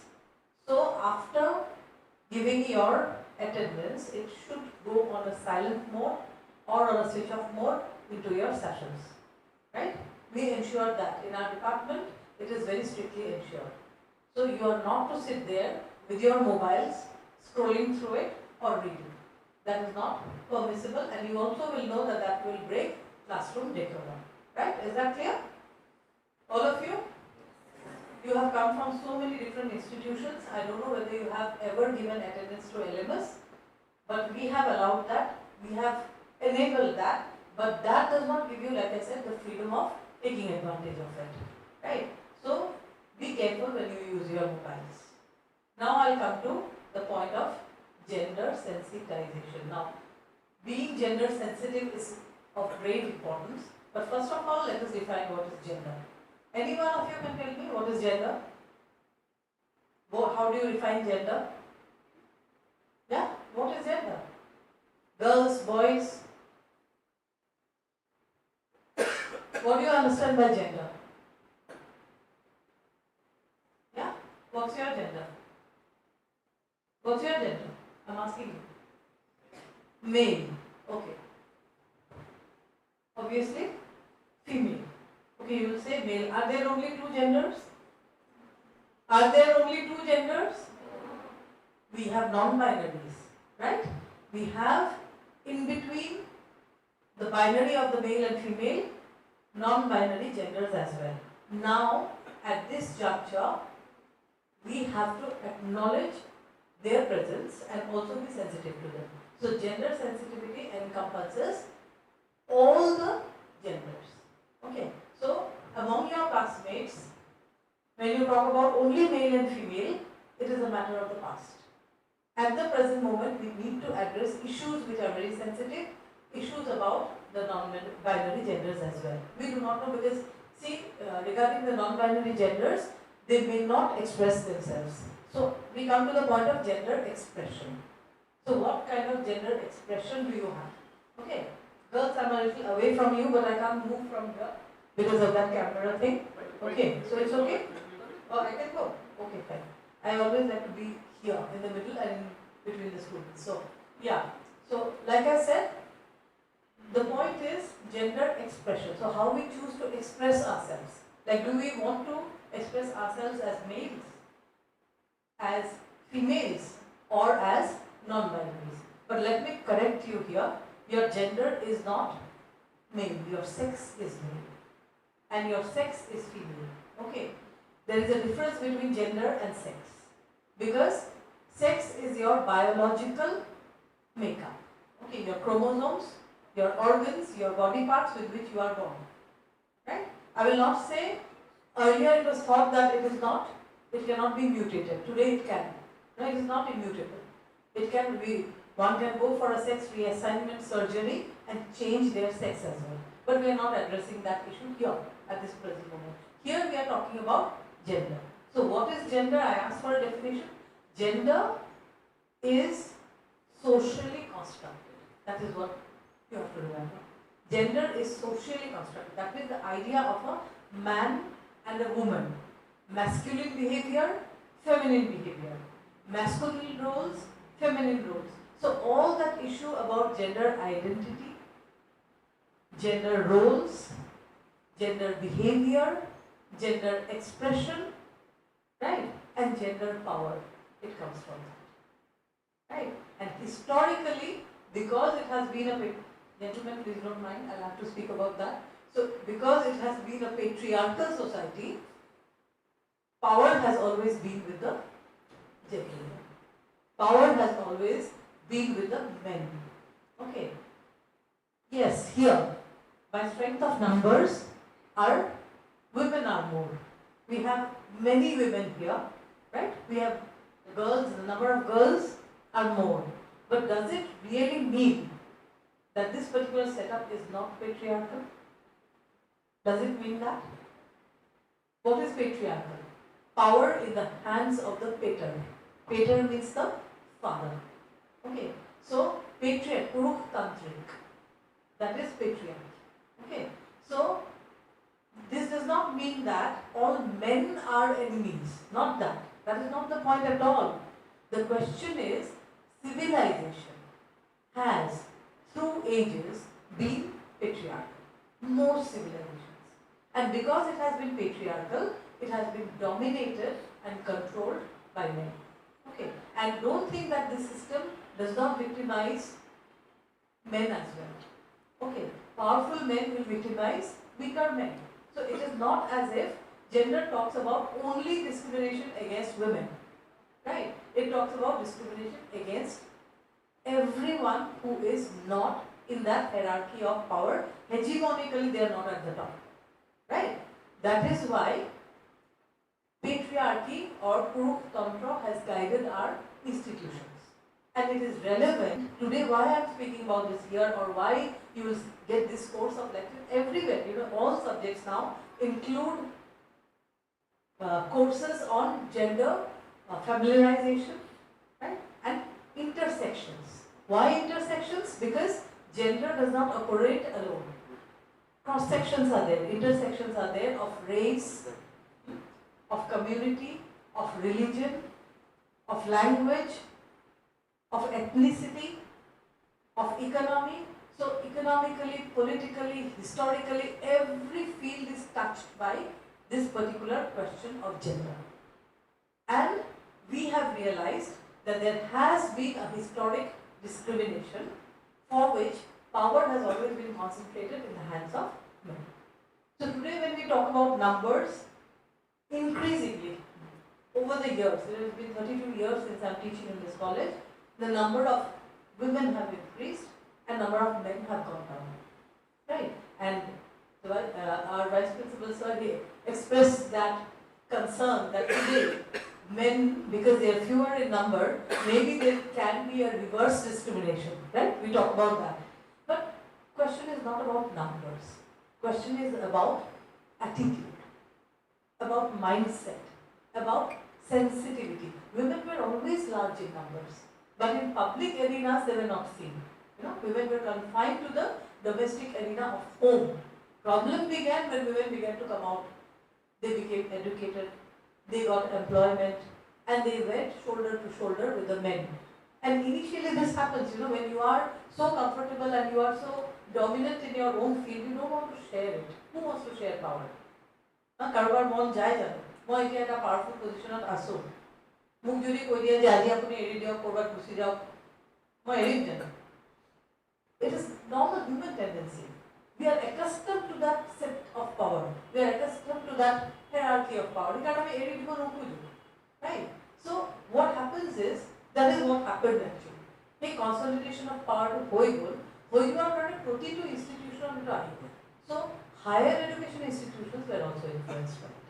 So আমি যদি ভাবো যে higher education institutions are তার touch নাই, we are wrong. It is not only a subject of study, it is a matter of everyday life. The way you behave with your partners in your classroom, the way you talk to each other, the way you, and the accessibility to resources, accessibility to teachers, accessibility to knowledge, some equal point in our concern is that boys and girls, men and women must have equal access to everything. Right? So girls may be more in numbers, but we ensure that our boys and our girls each get a fair deal. It was gender equality. This is what we have to have in our institution. Gender equality. Right? Gender equality, gender equity, gender justness, gender friendliness. These four things are of paramount importance. Right? Gender just, when you say that means it has to be just to all, irrespective of their gender, men, women, non-binaries. Gender friendly means it has to be a friendly, comfortable, imbibing, enhancing space for everyone, where everyone can converse freely, can exchange ideas freely, can innovate, can learn, can grow. Right? There is no restriction on any gender at all. So this kind of a parity, this is what we are targeting, and this is what you will inculcate, because you are our future generation. If your mindset is like that, if you are gender sensitive, and let me tell you, don't think that all women are gender sensitive, they are not. Don't think that all men are also there. Gender sensitivity is something which you need to acquire, you have to understand. One will be gender neutral. Okay, being gender neutral means you are, you say, well, yeah, I treat both as equals. Yeah? These are terms, please remember them, these will come up in the course of your studies in every subject. So, suppose you say gender neutral, it is a kind of a deadpan kind of a thing, that means I don't have any particular opinion, so I'm gender neutral. So, that is one. Then there can be a gender negative attitude, which I have already explained. One may be gender positive. So when you are gender positive, your attitude is proactive. That means you will call out for someone for a friend, for a partner, for a classmate, when you see some injustice is being done. And we expect you to be like that. That is what is gender sensitive. Tarmane, of course, to be উপলব্ধি কৰিলে নহব যে yes something wrong is going on লগতে মাত মাতিবলে হাতটো কৰিবলে that you will have to stand by and make your space. Now this is your space. Kanoi College is no longer an alien institution. You have come to study here, right? This is your college. This sense of belongingness in you will make this place a good one, a gender friendly one. How you behave with each other, what you expect from each other, yeah? What is the kind of toleration that you have towards each other, and what do you do about the non-binaries? There will be very few. This percentage is so low, but do you make fun of them? Do you instigate them? Are you cruel to them? Think about that. Question yourself. This is actually, when you say gender sensitive, no one can give it to you. This sensitivity has to be brought out from within. You have to question yourself, what do I think about it? Gender sensitive, why? Teneva eta instance really moi dekho as a non-binary insult korise. Moi matim ben matim. These are things you have to remember. These are things which you have to think. So how sensitive you are will be determined by that. How sensitive you are will be determined by your decisions. What you do. Right? And like I said, another thing, most important thing, that equality of access to resources.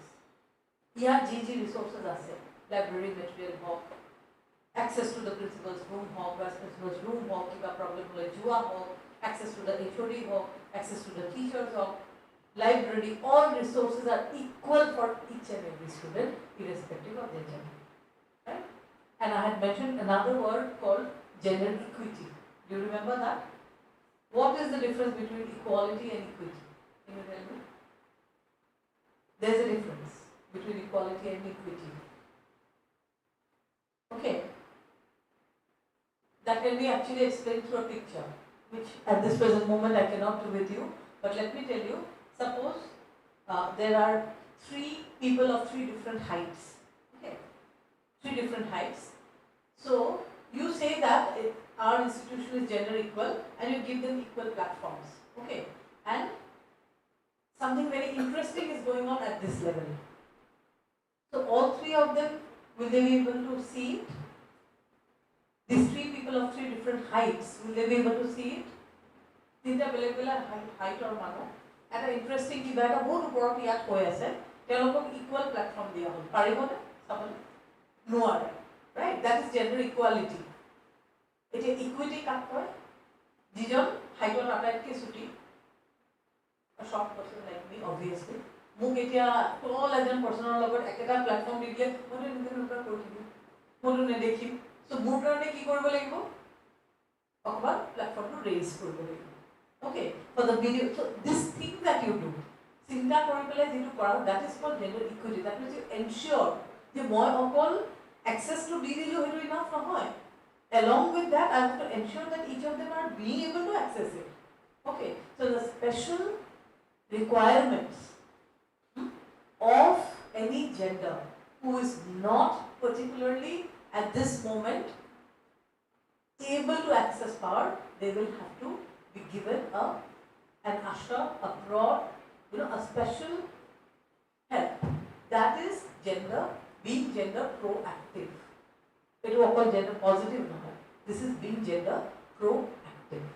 Okay, and we have to be very sensitive about the intersections, each and every intersection, because we are people from different communities, linguistic communities, religious communities, right?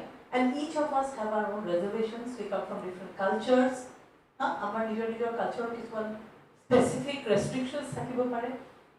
Religious communities are this one thakibo pare. We respect that.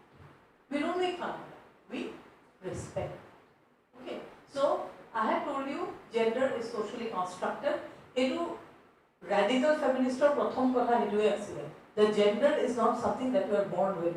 Simone de Beauvoir, their very famous statement, one is not born a woman, one is made a woman. Tar mane corollary to one is not born a man, one is made a man. How? The moment a girl child or a boy child is born, immediately acculturization will start. In our Assamese society, fish will be distributed for the boy child and sweets will be distributed for the girl child. Arambo boi bol kintu distinction. Tate arambo. And with that, every step of the way, as the child is groomed into femininity or masculinity. Ei karone gender to male and female nahoy. Sex to male and female hoy. Gender is man and woman. That womanizing or that masculinizing, feminizing and masculinizing to amar soli. And because of that, our roles are also restricted. That women will be able to do this, men will be able to do this. So, ekhini roles of karone men of basi loa hoy, ekhini roles of karone women of basi loa hoy. And kunma, suppose some boy, he is not very interested in outdoors activities. Some boy who cries easily, we make fun of him, isn't it? We say he is effeminate. Your class di, don't we do that? Okay, Swali misina khuskari ase. On the reverse, Swali Ajami, she is very, she has hair like me, short hair, she is outspoken, and she does things like a boy, she goes to outdoor activities, she is a tomboy. Like tomboy bully ko. But because she aligns with the powerful binary of the masculine, teor appreciate, teor kiman manuhe neha. A kind of, you would say, appreciation is there from that. Oh, okay. But then when she grows older, the moment she attains puberty, then she will be told, no, you cannot continue with this behavior. You must have long hair. You must think about how you behave, how you walk, what you wear. Okay, up to a particular point it is tolerated. But for a young boy, if the boy plays with nail polish, wants to put on nail polish, what will happen? This boy, what is he going to? That means, is he going to become like a woman? Is he going to be effeminate? They are ashamed of that. Karan to hold, a binary tool, hodai, powerless side to hold, the feminine side, powerful side to hold, the masculine side. And it historically, culturally, eneke hoya, he said it has set here. Our mindset of humai our eneke humai go je ami nijeo hetu kobo noarake ketiaba enact ko. And that is why Butler says gender is nothing but a series of performances. It is a performance. I mean, can perform? We perform gender. Okay. That means if you take, why did she say that? Because she wanted to break that point that gender is essential. Gender is not essential. It is a construct. And what is constructed can also be dismantled. So we can break it, you can engineer it, you can manipulate it, you can change it. And yes, gender fluidity is something today we call for. We do not fix ourselves to any particular essential gender. So the idea is this gender thing which is so obsessive,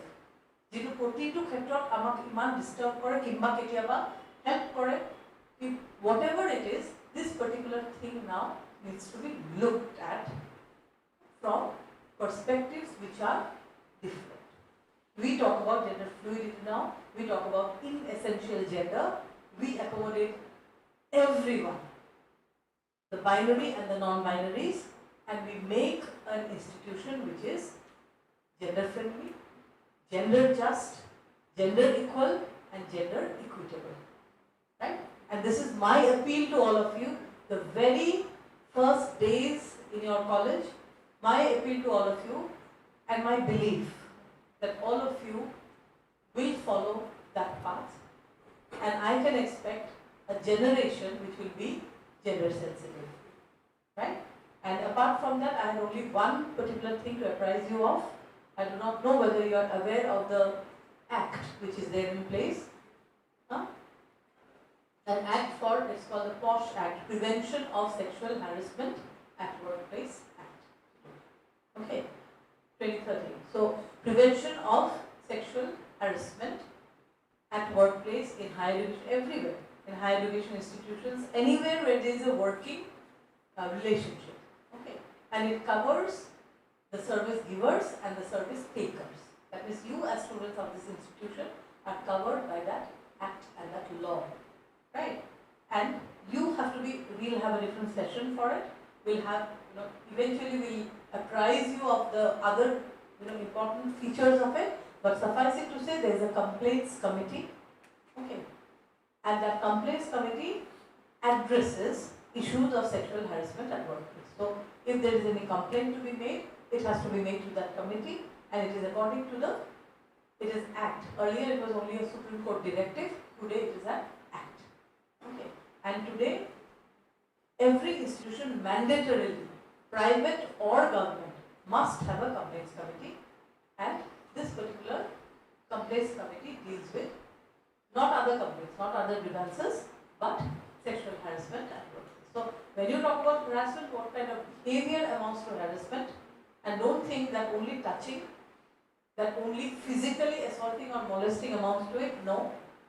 Verbal attack, gestures, postures, behavior, which is offensive, SMSs. Nowadays you have those, this entire system of photographs, those morphed photographs which are sent, which are made viral in the media. All of this amounts to sexual harassment. If someone complains, if there is a an aggrieved person, irrespective of gender, by the way, there could be a male complaining, there could be a female complaining. That is not the point. The point is the aggrieved person, if he or she makes a complaint, he or other genders, they make a complaint, that will have to be mandatorily addressed by the institution. Point is, prevention is best. Don't go for that part of complaint. Prevention, today's exercise is for that. Be gender sensitive. Refrain from such actions, such words, such activities which are tantamount to harassment. Do not push the institution to take hard steps against you. Because there is a law. We have to do that. It's a criminal offense. Mind it, it's not fun. Okay. Earlier, if teasing was supposed to be fun, it is not fun anymore. It is a criminal offense. And by the way, it is not only if teasing now, Adam teasing also. Because women also, girls also, when they are together in large numbers, they can heckle boys. Do not do that. Sensitive boys, a little, boys who are proud of their masculinity, they enjoy that attention. But there are boys who are sensitive who can break down because of that. So there are so many kinds of people within us. Psychologically, they are different. Culturally, they are different. They belong to different communities. They come from different backgrounds. Accommodated, tolerated. You are our future generation, and we hope that you will make us proud of you as Kanoians. Your first step, I hope, will lead you to great glory, great heights. And thank you all for listening to me. And I hope that these words you will carry with you, it will resonate with you, and in future we'll have occasions to interact. Thank you so much.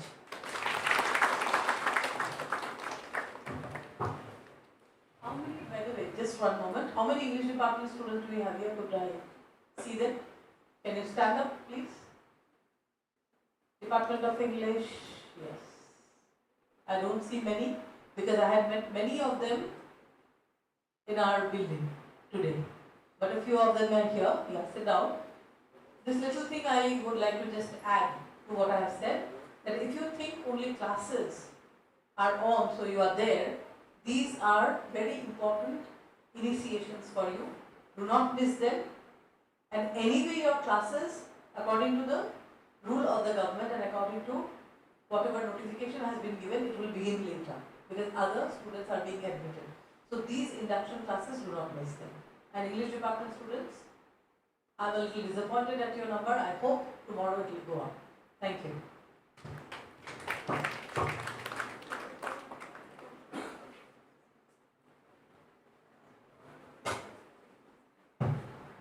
Thank you, Dr. Madhumita. And by 1 o'clock we have to wrap up this session because we have a number of meetings we'll be following after this four meetings for us. So we have to sit more than how many hours you have been sitting here. So now, anyone in this room, you have performing arts? Anyone have performing arts as a GEC subject? Anybody? You have. And anybody else? Other than major we don't have, minor we don't have, GEC we have. You also? So maybe some others who are watching. So we have Miranka here. He will speak something, enlighten you on the performing arts subject and how things will be conducted. So Miranka, you have got 10 minutes.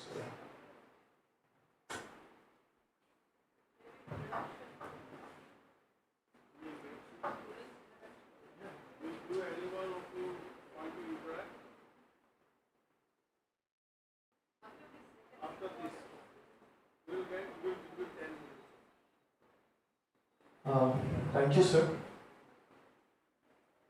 So,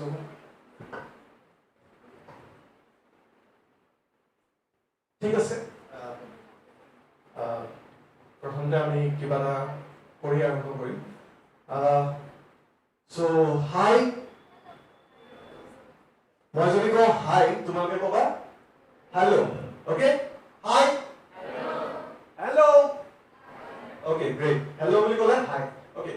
Hi. Hello. Last like said, please. Okay, sorry. Okay. Hello. Hello, hello. Hi, hi. Okay, great. Okay. মই যদি কওঁ one clap, তোমালোকে কি কৰিবা? One clap. এটা support. ঠিক আছে? One clap. One clap. One clap. Two clap. Two clap. Two clap. Three clap. Three clap. No clap. Great. You all are doing great. Clap for yourself. Okay, go ahead. So, performing arts, thank you for the opportunity. Over here, Bobby. Notun subject, Kanoi College. So, আমি নতুনকৈ explore কৰিম আৰু I guess দুজন আছে ইয়াতে GEC আৰু কোনোবাই আমাক অনলাইন চাই আছে ছাবজেক্টৰ বিষয়ে গম পাবলৈ। তো why it is important and কিয় প্ৰয়োজন হয় সেইটো তোমালোকে যেতিয়া ছাবজেক্টটো পঢ়িবলৈ যাবা তেতিয়াহে গম পাবা। তো মই নকওঁ, এইটো ছাছপেন্সত থাকিবলৈ প্ৰয়োজন। ঠিক আছে, আমিও যেতিয়া গৈছিলোঁ পঢ়িবলৈ তো আমিও গম পোৱা নাছিলোঁ কিয় সাধাৰণতে চবে ভাবে যে পাৰফৰ্মিং আৰ্টছ নাচ গান নাটক কৰি থকাটোৱে বুজায় বুলি ভাবে। এইটো কনচেপ্ট ক্লিয়াৰ কৰি ল'ব লাগিব যে পাৰফৰ্মিং আৰ্টছত আমি পঢ়িব লাগিব। সেইটো কাৰণে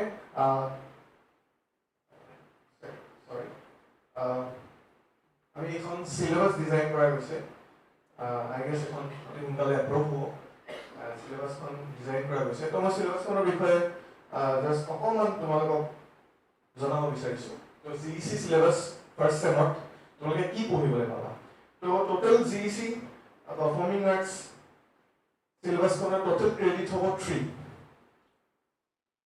তো তাত তোমালোকে অকল থিওৰি পঢ়িবলৈ নোপোৱা, তাত লগতে তোমালোকে প্ৰেক্টিকেলো এক্সপ্লোৰ কৰিবলৈ পাবা। প্ৰেক্টিকেল এপ্ৰোচ ইয়াত থাকিব। গতিকে 2 ক্ৰেডিট আহিব থিওৰিজৰ পৰা এণ্ড 1 ক্ৰেডিট আহিব প্ৰেক্টিকেলৰ পৰা। তো দুইটা থিওৰিজ এণ্ড প্ৰেক্টিকেল দুইটা ইম্পৰ্টেণ্ট হ'ব, ইকুৱেলি ইম্পৰ্টেণ্ট। চ' তোমালোকে থিওৰিজত কি পঢ়িবলৈ পাবা তাক মই ক'ব বিচাৰিছোঁ। তো প্ৰথমতে তোমালোকে পাৰফৰ্মিং আৰ্টছ কি, কিয়, কেলে, ইটছ ইম্পৰ্টেঞ্চ, ইটছ কেৰেক্টাৰিষ্টিক্স, কি কি ধৰণৰ পাৰফৰ্মিং আৰ্টছ আছে, তো কেতিয়া আৰম্ভ হৈছিল আৰু এতিয়া বৰ্তমান সময়ত ইয়াৰ ৰেলিভেন্স কি তাৰ বিষয়ে প্ৰথম পঢ়িবলৈ পাবা। আৰু লাহে লাহে আমি আমাৰ ইণ্ডিয়াত কি কি ধৰণৰ পাৰফৰ্মিং আৰ্টছ কালচাৰ আছে, ট্ৰেডিশ্যনছ আছে, অসমত কি কি performing arts culture and traditions আছে তাৰ বিষয়ে আমি অলপমান শিকিম বা জানিম। তাৰপিছত আমি তাৰ পাৰ্টছ কেইটালৈ আগবাঢ়িম। ইউজুৱেলি আমি ইয়াত পাৰফৰ্মিং আৰ্টছ, ডান্স, মিউজিক আৰু থিয়েটাৰক ধৰোঁ, কাৰণ আমাৰ এক্সপাৰ্টিছ ইয়াত তিনিটাতে থাকে। গতিকে আমি তাৰ নেক্সট আমি তাৰ ডিফাৰেণ্ট পাৰ্টছবিলাকলৈ আগবাঢ়িম। তো যেতিয়া আমি থিয়েটাৰ বুলি কওঁ, ডান্স বুলি কওঁ বা মিউজিক বুলি কওঁ, এই গোটেইকেইখন আমাৰ বেদৰ পৰা আহিছে। তোকে গম পোৱা নোপোৱা মই নাজানো, আমাৰ 4খন বেদৰ পৰা লৈ তাৰ পৰা আনি পেলাই এখন পঞ্চম বেদ বুলি কয় নাট্যশাস্ত্ৰ, তাৰ পৰা আহিছে। তো সেই নাট্যশাস্ত্ৰৰ বিষয়ে আমি পঢ়িবলৈ পাম।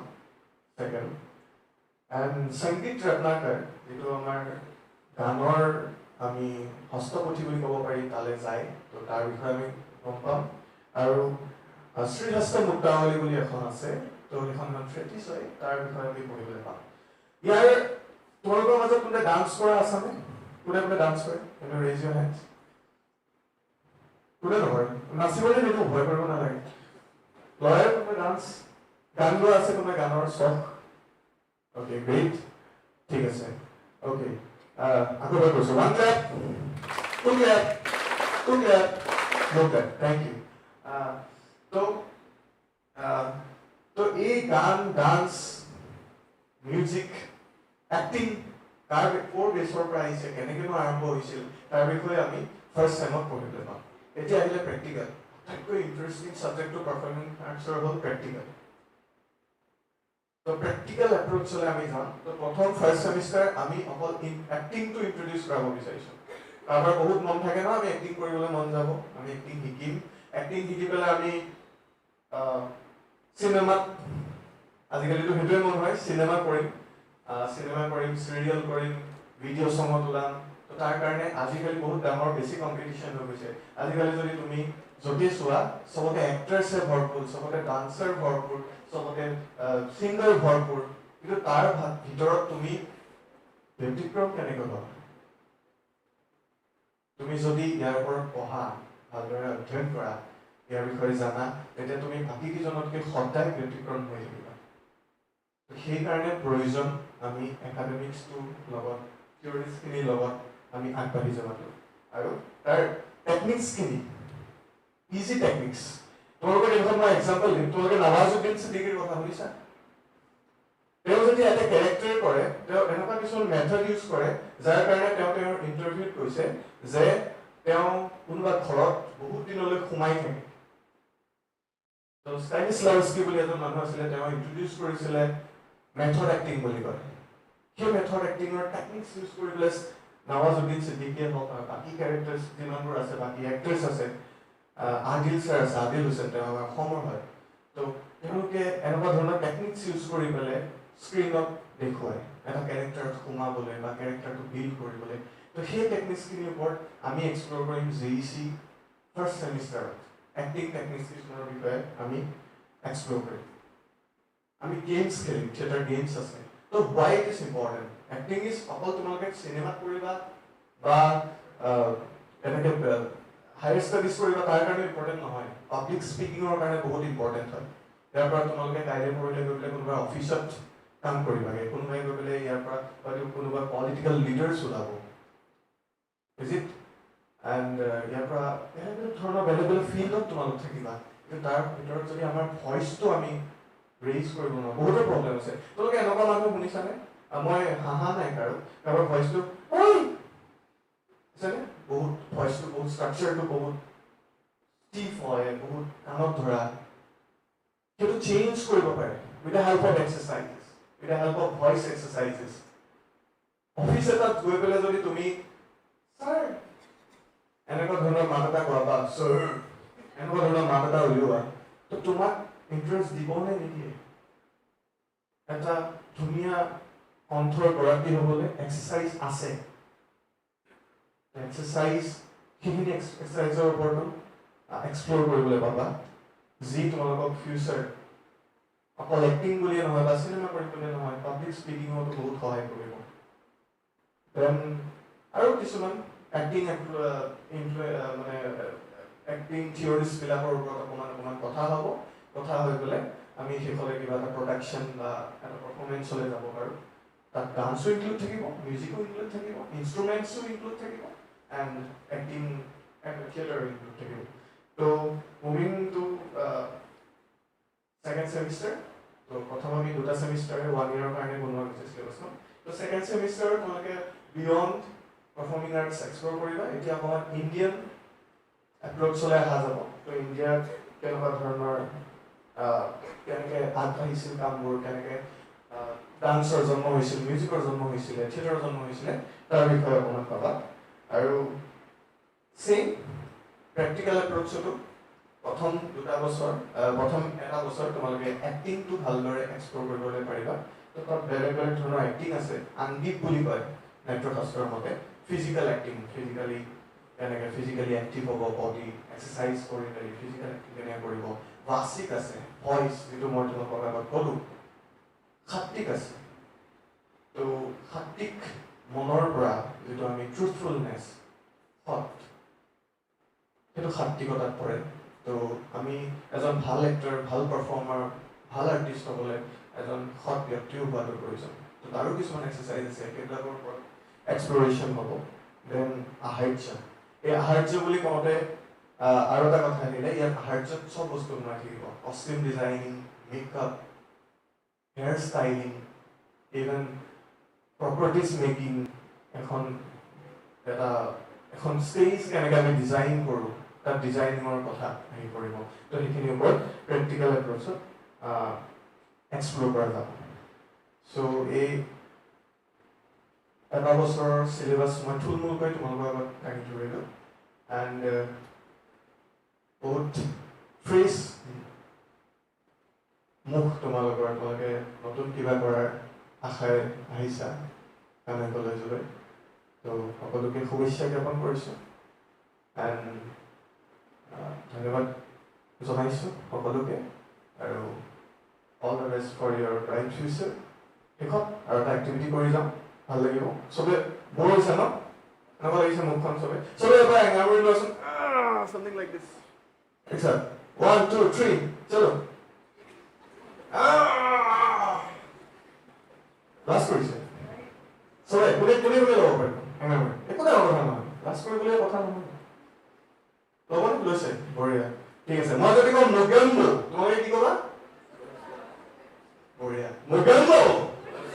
মুগেম্বো খুচুৱা সাউণ্ডে নাই কামে নতুন ফ্ৰেছ ষ্টুডেণ্টছ মুগেম্বো আৰু অকণ জোৰকে মুগেম্বো মুগেম্বো খুচুৱা মুগেম্বো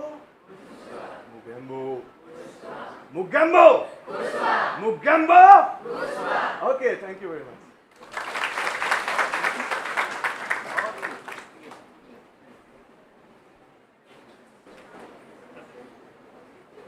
Thank you, Miganga, and we are almost to the close of our this edition of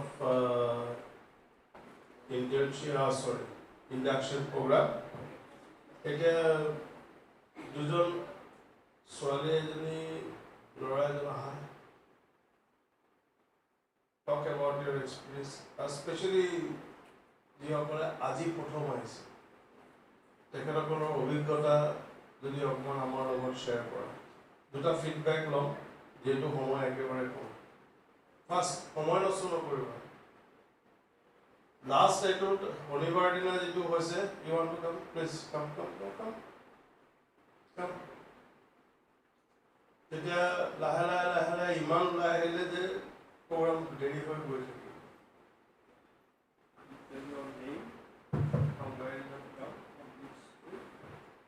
My name is Isha Deshakar.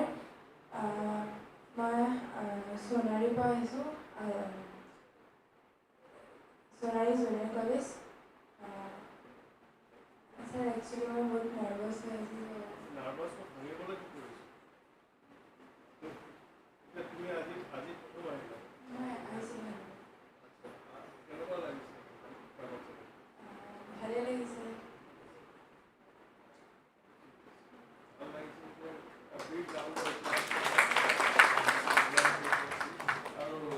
কোনোবা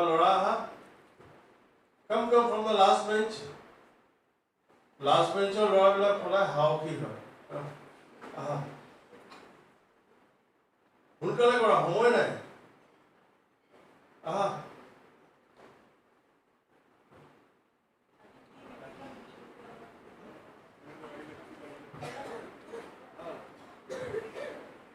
নমস্কাৰ মোৰ নাম শ্ৰী ৰঞ্জন চন্দ্ৰ মই তিনিচুকীয়া ধলাৰ PNC শৈশৱ উচ্চতৰ মাধ্যমিক বিদ্যালয়ৰ পৰা পাছ হৈ ইয়াত উত্তীৰ্ণ হৈ ইয়াত এডমিশ্যন কৰিলোঁ ইয়াত এডমিশ্যন লৈ মই ফাৰ্ষ্টতে এতিয়া বহুতখিনি কথা জানিলোঁ বুলি ক'ব লাগিব আশা কৰোঁ এই কলেজখনৰ পৰা ধুনীয়াকৈ পাছ কৰি ওলাই যাওঁ ধন্যবাদ মোৰ ডিপাৰ্টমেণ্টটো আছামিজ এতিয়া লাষ্ট আমাৰ পূৰ্ণিমা বৈশ্য আহিছে our gym instructor please come আৰু তোমালোকে পূৰ্ণিমা বাইদেউক চাই লোৱা যদি এডমিশ্যন ল'বলৈ হয় জিমত আৰু জিম কৰিবলৈ মন আছে তেনেহ'লে বাইদেউৰ লগত কণ্টেক্ট কৰিবা আৰু বাইদেউ হেল্থৰ ওপৰত মই কৈছিলোঁ যে জিম কৰিলে কি হয় নহয় সেইবিলাক ক'বলৈ কিন্তু আজি বৰ এটা সময় নাই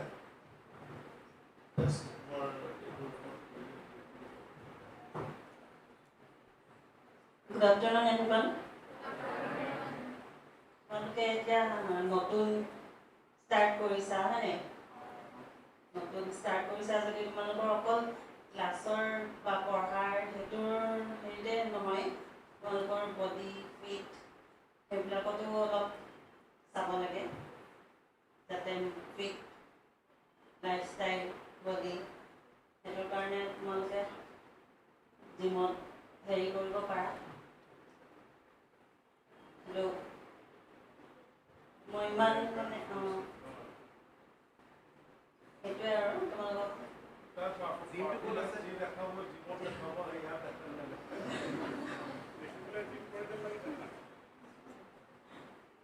তোমালোকে জইন কৰিবা যদি জইন কৰিলে মোক কণ্টেক্ট কৰিবা থেংক ইউ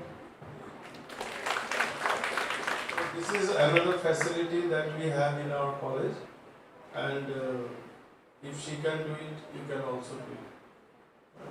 আৰু মই ইয়াকে আৰু বেছি সময় নলওঁ আজি তোমালোকক ৰিকুৱেষ্ট কৰিছোঁ you go back to your ডিপাৰ্টমেণ্টবিলাক চিনি পোৱা নহয় ইংলিছত যাবা যোনে বেলেগ বেলেগ এইটোত আছে আজি ডিপাৰ্টমেণ্টত যাবা ডিপাৰ্টমেণ্টত গৈ চিনাকি হোৱা ফোন নম্বৰ কি কি দিব লাগিব দিবা ডিপাৰ্টমেণ্টে তোমালোকৰ হোৱাটছএপ গ্ৰুপ খুলি দিব এই হোৱাটছএপ গ্ৰুপত চব ইনষ্ট্ৰাকশ্যনবিলাক দিব প্ৰত্যেক ডিপাৰ্টমেণ্টে এতিয়া ৱেইট কৰি আছে তোমালোকৰ কাৰণে তোমালোকে ইয়াত গৈ থাকিলে নহ'ব এতিয়া নিজৰ নিজৰ ডিপাৰ্টমেণ্টত যাব আৰু তোমালোকে ইয়াৰ পৰা লাইভ টেলিকাষ্ট কৰা আজি এতিয়া বাকীবিলাকে তোমালোকক চালে চাই কথা thank you all thank you and tomorrow' also' we have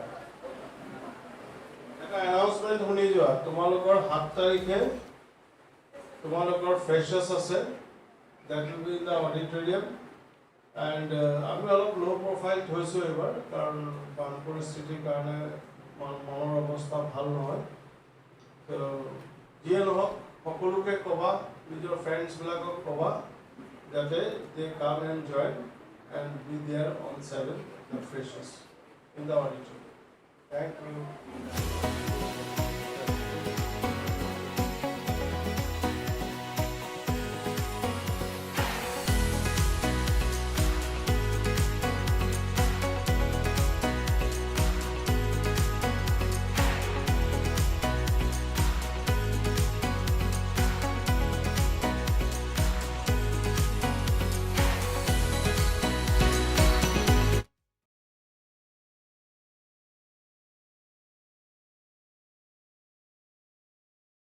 যি স্কলাৰশ্বিপ এভেইল কৰিবা তাৰ ওপৰত যাতে হ'ব 6 তাৰিখে ফৰ্মবিলাক স্কুল হ'ব ইয়াতে দেই